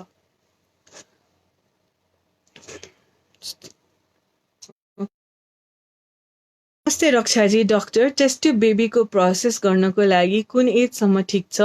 I am 28 now, it is the only option. Then अहिले आएर गर्नु, किनभने जति यङ हुनुहुन्छ त्यति धेरै सक्सेस रेट हुन्छ। इन्दिराजी, hello ma'am, can PCOD be cured? Weight लसले गर्दा अलिकति कन्ट्रोलमा आउन सक्छ, तर पुरै रूपले चाहिँ क्योर गर्न सकिँदैन। आकृति लामाजी, म्याम नमस्ते, मिन्स रेगुलर हुँदा प्रेग्नेन्सी हुन सक्छ कि नै? डेफिनेटली हुन सक्छ, मिन्स रेगुलर झन् राम्रो। कौशिलाजी, म्याम 3 to 4 दिनको ग्यापमा स्पर्म भोल्युम नर्मल देखिन्छ, बट 1 to 2 दिनको ग्यापमा कम आउने भने त्यो नर्मल हो कि होइन? त्यो नर्मल हो। त्यही भएर त जहिले पनि स्पर्मको टेस्ट गर्दाखेरि 3 to 4 days ग्यापमा गरिन्छ। आलोकजी म्याम नमस्ते। शुक्रकिटको मात्रै 0 भए भने के गर्न मिल्छ? अन्डाकोषको भिडियो एक्सरे गर्दा ठिकै छ रे। इलानी हजुरकोमा सबै सुविधा छ यसको लागि? जो सबै सुविधा छ हाम्रोमा, हजुर क्लिनिक नै आउनु, म राम्ररी तपाईँलाई बुझाइदिन्छु। मैले माथि पनि यो आन्सर गर्न ट्राई चाहिँ गरेको थिएँ।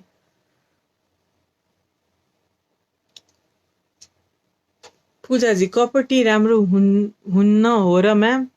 त्यस्तो होइन, कपर टी राम्रो हुन्छ। कपर टी चाहिँ अब कपर टी चाहिँ राख्यो भने कसैको अलिकति धेरै ब्लिडिङ हुनसक्छ।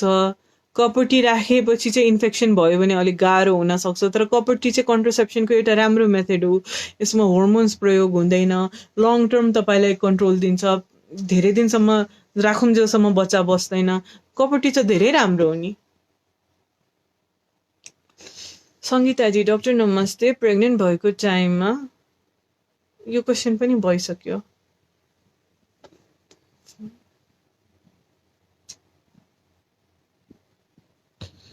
वर्षाजी आइएम नट प्रेग्नेन्ट अनि म पिरियड पनि एक्ज्याक्ट टाइममा हुन्छु, बट कहिले वन्स इन 3 मन्थ जस्तो स्पटिङ हुनसक्छ। ओके, स्पटिङ चाहिँ यङ मान्छेमा can be due to infection, क्लोमिडियाको इन्फेक्सनले हुनसक्छ, त्यसको टेस्ट गर्नुपर्छ। कहिलेकाहीँ चाहिँ पाठेघरको मुखमा इन्फेक्सन भएर अथवा कुनै क्यान्सर पलाएर पनि हुनसक्छ। सो प्याप्समेयरहरू पनि गर्नुपर्ने हुनसक्छ। हाम्रो नम्बर चाहिँ, हाम्रो क्लिनिकको नम्बर चाहिँ हाम्रो पेजमै छ। हजुरले त्यसमा सम्पर्क गरेर अपोइन्टमेन्ट लिएर हामीलाई भेट्न आउन सक्नुहुन्छ।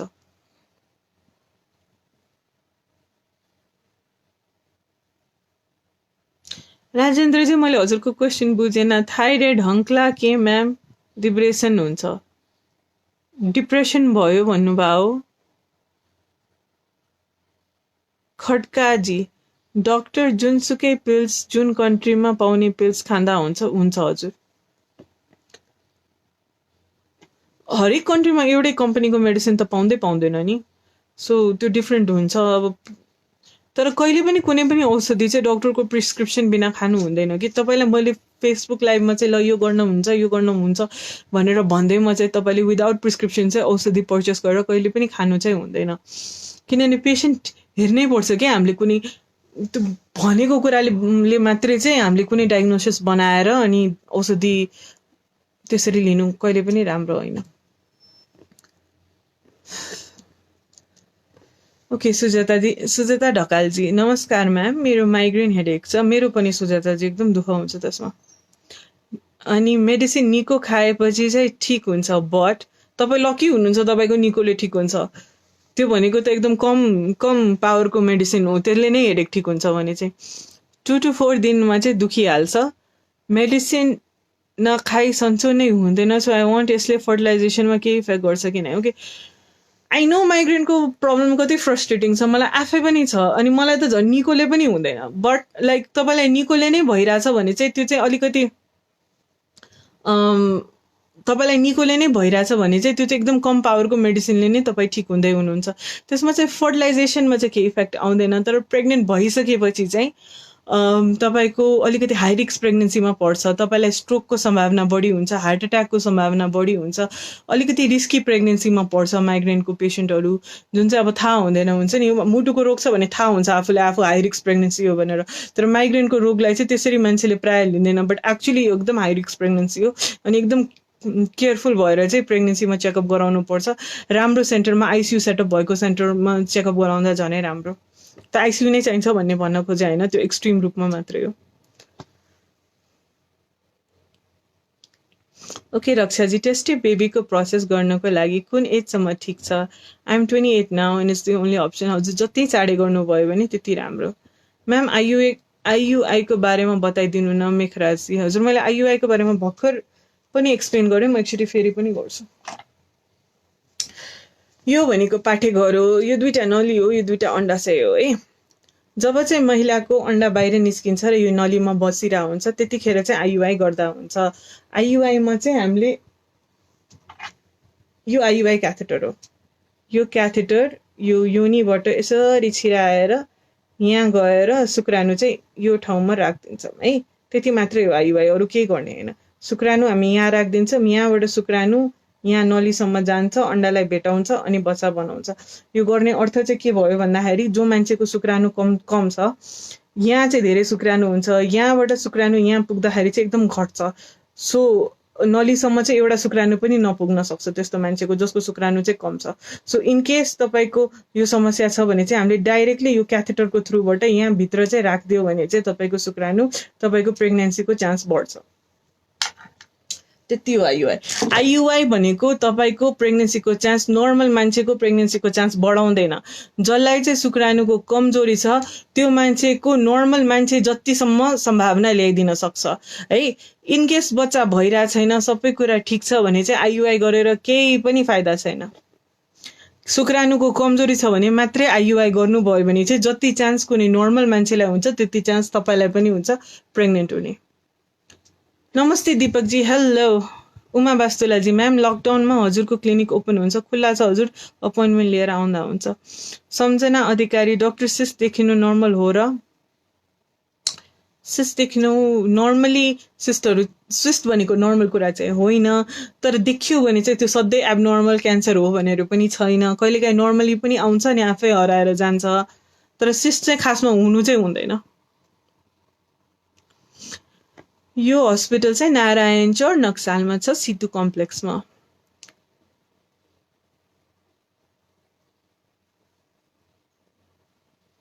कौशिलाजी, थ्याङ्क यू फर रिप्लाई। मेरो सबै क्वेसन पढेर आन्सर गर्नु। हजुर, कतिवटा क्वेसन चाहिँ मेरो स्क्रिनबाट हराउँदै गइरहेछ, मैले हेर्नै मिलेको छैन। तपाईँको कुनै क्वेसन छुटेको छ भने फेरि लेखिदिनु न, म ट्राई चाहिँ गर्दैछु सबै नै आन्सर गर्न, तर यो स्क्रिनबाट नै कति टाइमपछि चाहिँ गायब हुँदो रहेछ।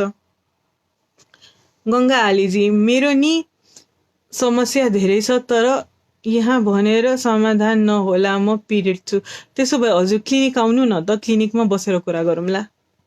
अलिसाजी, म्याम बाइकोर्नुवेट सबसेप्टेड युट्रस छ एन्ड पिसिओडी नि छ। धेरै टाइम भयो पिसिओडीको प्रब्लम सल्भ भएन, वेट नि ठिक छ, पिरियड आएको छैन।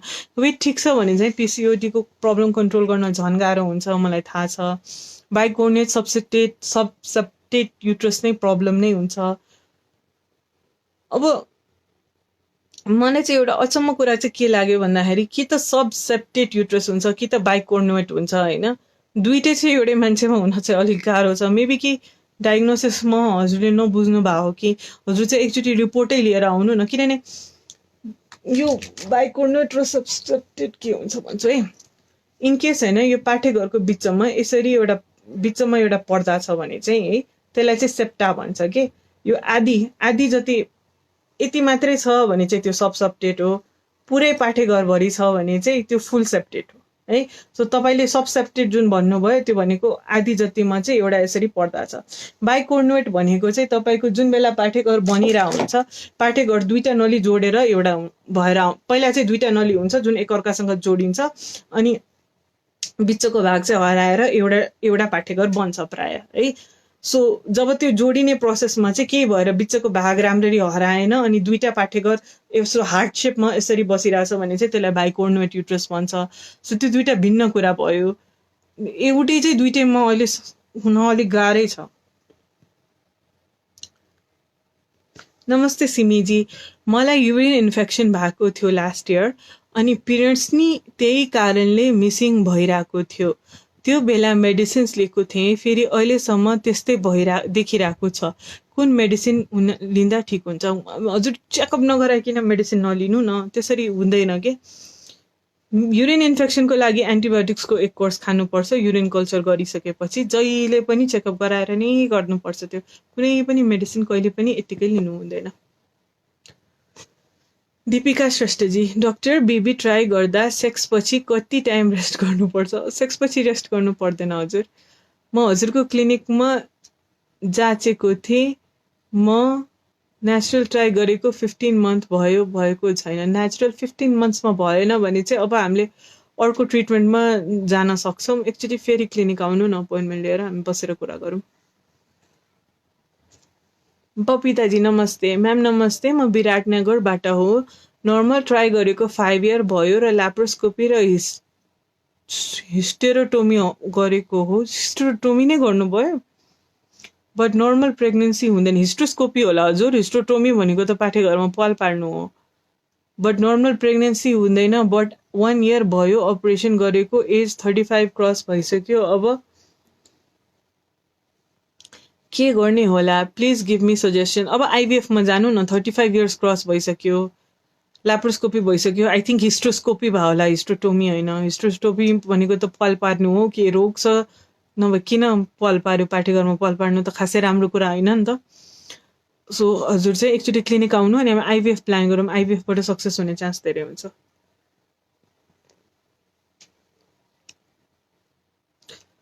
Deepak ji, give some idea ma'am on how born baby boy.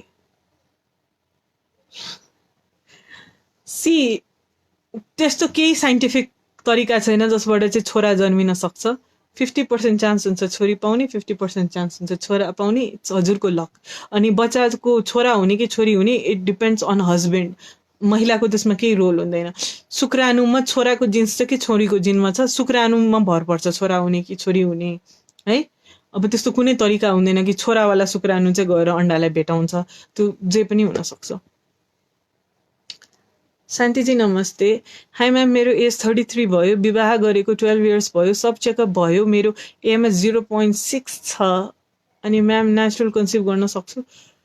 AMH भनेको अन्डाको सङ्ख्या कम भयो भनेर देखाउँछ। हजुरको एज 33 छ भने चाहिँ हजुर चाहिँ 1 वर्ष जति ट्राई गर्दा हुन्छ। एएमएच कम भएको बेलामा चाहिँ नेचुरली कन्सिभ गर्न निकै गाह्रो हुन्छ, तर असम्भव कुरा चाहिँ होइन, तर निकै गाह्रो चाहिँ हुन्छ।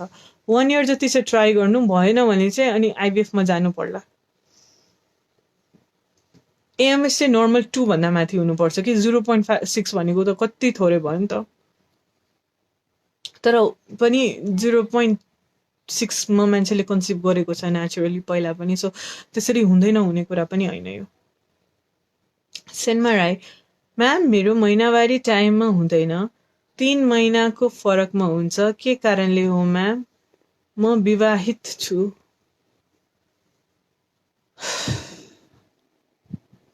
हर्मोनको गडबडीले कहिलेकाहीँ महिनावारी टाइममा हुँदैन, हजुर आत्तिनु पर्दैन। यसले गर्दा तपाईँ चाहिँ बेबी ट्राई गर्दै हुनुहुन्छ भने एकचोटि क्लिनिक आउनु, हर्मोन चेक गरौँला। रक्षा अधिकारीजी, टेस्ट ट्युब बेबीको प्रोसेस गर्नको लागि कुन एजसम्म ठिक छ? यो क्वेसन मैले कतिचोटि आन्सर गरेँ हजुर, जति चाँडो आए हुन्छ। Best age for test tube baby भनेको 37.5 इयर्सभन्दा अगाडि हो, आफ्नोबाट गर्न खोज्नुहुन्छ भने। तर जति चाँडै गर्नुभयो त्यति धेरै सक्सेसको चान्स हुन्छ। कट अफ चाहिँ 37.5 छ भने चाहिँ 37.5 मा आइभीएफ गर्नु र 28 वर्षमा गर्नुमा धेरै फरक हुन्छ। म नक्सालबाट हजुर। मुनुजी, म्याम नमस्ते म्याम, म नारायण चोर नक्साल। अनिता बरालजी, म्याम प्रेग्नेन्ट हुँदा कति महिनामा चेक गर्नुपर्छ? प्रेग्नेन्ट भएको थाहा पाउन साथ एकचोटि चेकअपको लागि जानुपर्छ। नमस्ते दिपकजी, हेलो। हिरा शेर्पाजी, म्याम नमस्कार, मेरो मिन्स रोकिएको भयो, किन होला? प्रेग्नेन्सी टेस्ट पहिला गर्नु, प्रेग्नेन्सी टेस्ट नेगेटिभ छ भने हर्मोनको गडबडी हुनसक्छ, अथवा उमेर धेरै छ भने त महिनावारी सुकेको पनि हुनसक्छ, त्यो भन्न सकिँदैन। हजुरको उमेर एकचोटि भनिदिनु न। वर्षाजी नमस्ते। सुशीलाजी नमस्ते। सीतास्मा शाहीजी, हाई डक्टर, मेरो पिरियड हुन्छ आज हो तर टेस्ट गर्दा पोजिटिभ देखियो, अब के गर्ने होला? अब आउनु क्लिनिक हजुर, अब चेकअप गराउने प्रेग्नेन्सीको लाइनमा। सविता तामाङ, म्याम मोटो भएमा बच्चा बस्छ कि बस्दैन? मोटो भए पनि बच्चा बस्छ, तर अलि वेट नर्मल रेन्जमा भयो भने चाहिँ बच्चा बस्ने सम्भावना चाहिँ बढी हुन्छ।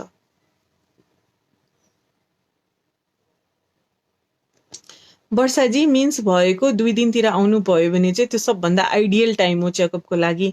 अनि 3 दिन सम्पर्कको ग्याप राखेर आउनु। श्रीमानको शुक्राणु पनि त्यही दिन चेक गर्दा हुन्छ। म आइभीआईको बारेमा धेरैचोटि भनिसकेँ मेक्रालजी, एकचोटि चाहिँ यो फेरि सुरुबाट हेर्नु होला, त्यसमा चाहिँ 2 चोटि जति नै आइभीआई पुरै एक्सप्लेन गरिएको छ। सङ्गीता सुवेदीजी, म्याम यो मायोसोल मेडिसिनको काम के हो? प्रेग्नेन्सीको कति मनसम्म खानुपर्छ यो मेडिसिन? मायोसोल मेडिसिनले चाहिँ इन्सुलिनको सेन्सिटिभिटी घटाउँछ र अन्डाको क्वालिटी अलिकति सुधार्छ। यो चाहिँ प्रेग्नेन्सीभरि खाँदा राम्रो।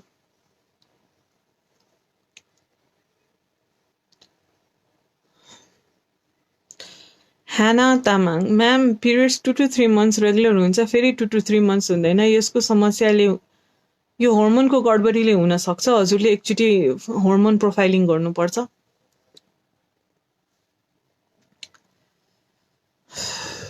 सबै क्वेसन्स आन्सर गर्छु भनेको तर अब नसकिला जस्तो भयो।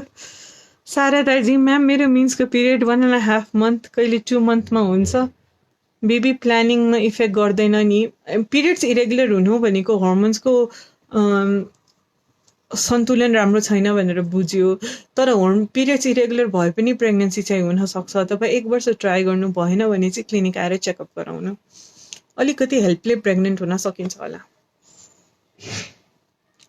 म्याम नमस्ते, मेरो मामीलाई खानु बित्तिकै एकदम पेट दुख्छ, के भएको होला म्याम भनिदिनुहोस् न। मम्मीलाई खानु बित्तिकै एकदम पेट दुख्छ, कहिलेकाहीँ खानु बित्तिकै अलिकति पेट दुख्ने अथवा टोइलेट जान मन लाग्ने भनेको एउटा नर्मल पनि कुरा हो। अब त्यो एकदम दुख्छ, असह्य दुख्छ भने त एकचोटि ग्यास्ट्रो एन्टेरोलोजिस्टलाई नै भेट्नुपर्ने हुनसक्छ।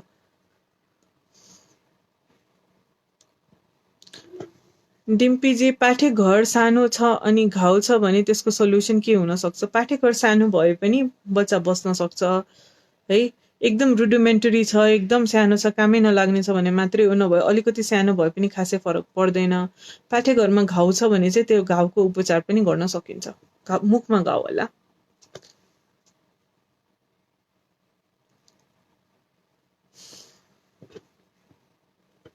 अलिनाजी, म्याम 27 एजमा म्यारी हुँदा पछि प्रेग्नेन्सीमा केही गाह्रो हुँदैन नि?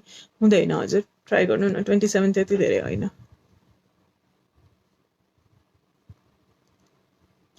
सीता श्रेष्ठजी, म्याम मैले बाथको मेडिसिन खाँदैछु अनि बेबी प्लानिङ गर्न ठिक हुन्छ कि नै? म्याम प्लानिङ गरे पनि अहिलेसम्म बच्चा बसेको छैन, त्यसको सल्भ के होला?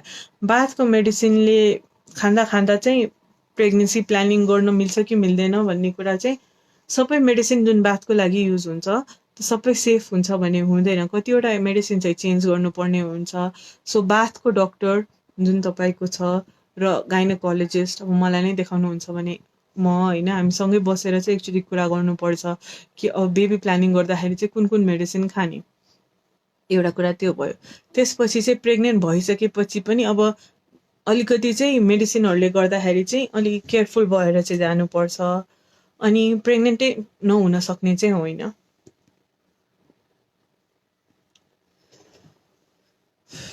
ओके, अब यो म लास्ट क्वेसन लिन्छु एउटा, त्यसपछि नेक्स्ट टाइम। आकृतिजी, म्याम पिरियड हुँदा ब्लड बाक्लो हुन्छ अनि कम्ती मात्रा, के प्रब्लम भएको होला? बाक्लो ब्लड भनेको केही प्रब्लम चाहिँ होइन, क्लट्स अलिअलि चाहिँ जान्छ मान्छेको, त्यो धेरै मात्रामा गयो भने चाहिँ त्यो अलि धेरै ब्लिडिङ भयो भनेर बुझ्यो, तर हजुरले कम्ती मात्रामा हुन्छ भन्नुभएको छ। पिरियडको प्याटर्न पहिलाभन्दा चेन्ज भएको छ भने चाहिँ हर्मोनमा केही गडबडी आएको हुनसक्छ, थाइरोइडको रोगहरू हुनसक्छ, एकचोटि चेकअप गराउनको लागि चाहिँ क्लिनिक आउनु होला। अब यो फेसबुक लाइभ चाहिँ आई थिङ्क लगभग 2 घन्टा नै पुग्न आँट्यो, सो मैले सकेसम्म क्वेसन्सहरू चाहिँ आन्सर गरेँ। अब हम नेक्स्ट टाइम चाहिँ फेरि कुरा गरौँला, नेक्स्ट फेसबुक लाइभमा चाहिँ अझै जुन बाँकी क्वेसन्सहरू छ, हजुरले लेखेको यो मेसेजमा लेखेको सबै क्वेसनहरूको आन्सर पनि दिन ट्राई गर्छौँ। अनि हजुरलाई फर्दर केही क्वेसन छ भने पनि सोध्नु होला, किनभने हजुरले सोध्नु भएन भने चाहिँ हामीलाई पनि थाहा हुँदैन हजुरलाई के कुरा चाहिँ जान्न मन छ। अनि अब कुनै फेसबुक लाइभ पनि हजुरले यो कुराको बारेमा कुरा गरिदिनु जस्तो लाग्छ भने चाहिँ त्यो पनि सजेसन दिनु होला, म त्यसैको बारेमा नेक्स्ट टाइम कुरा गर्छु।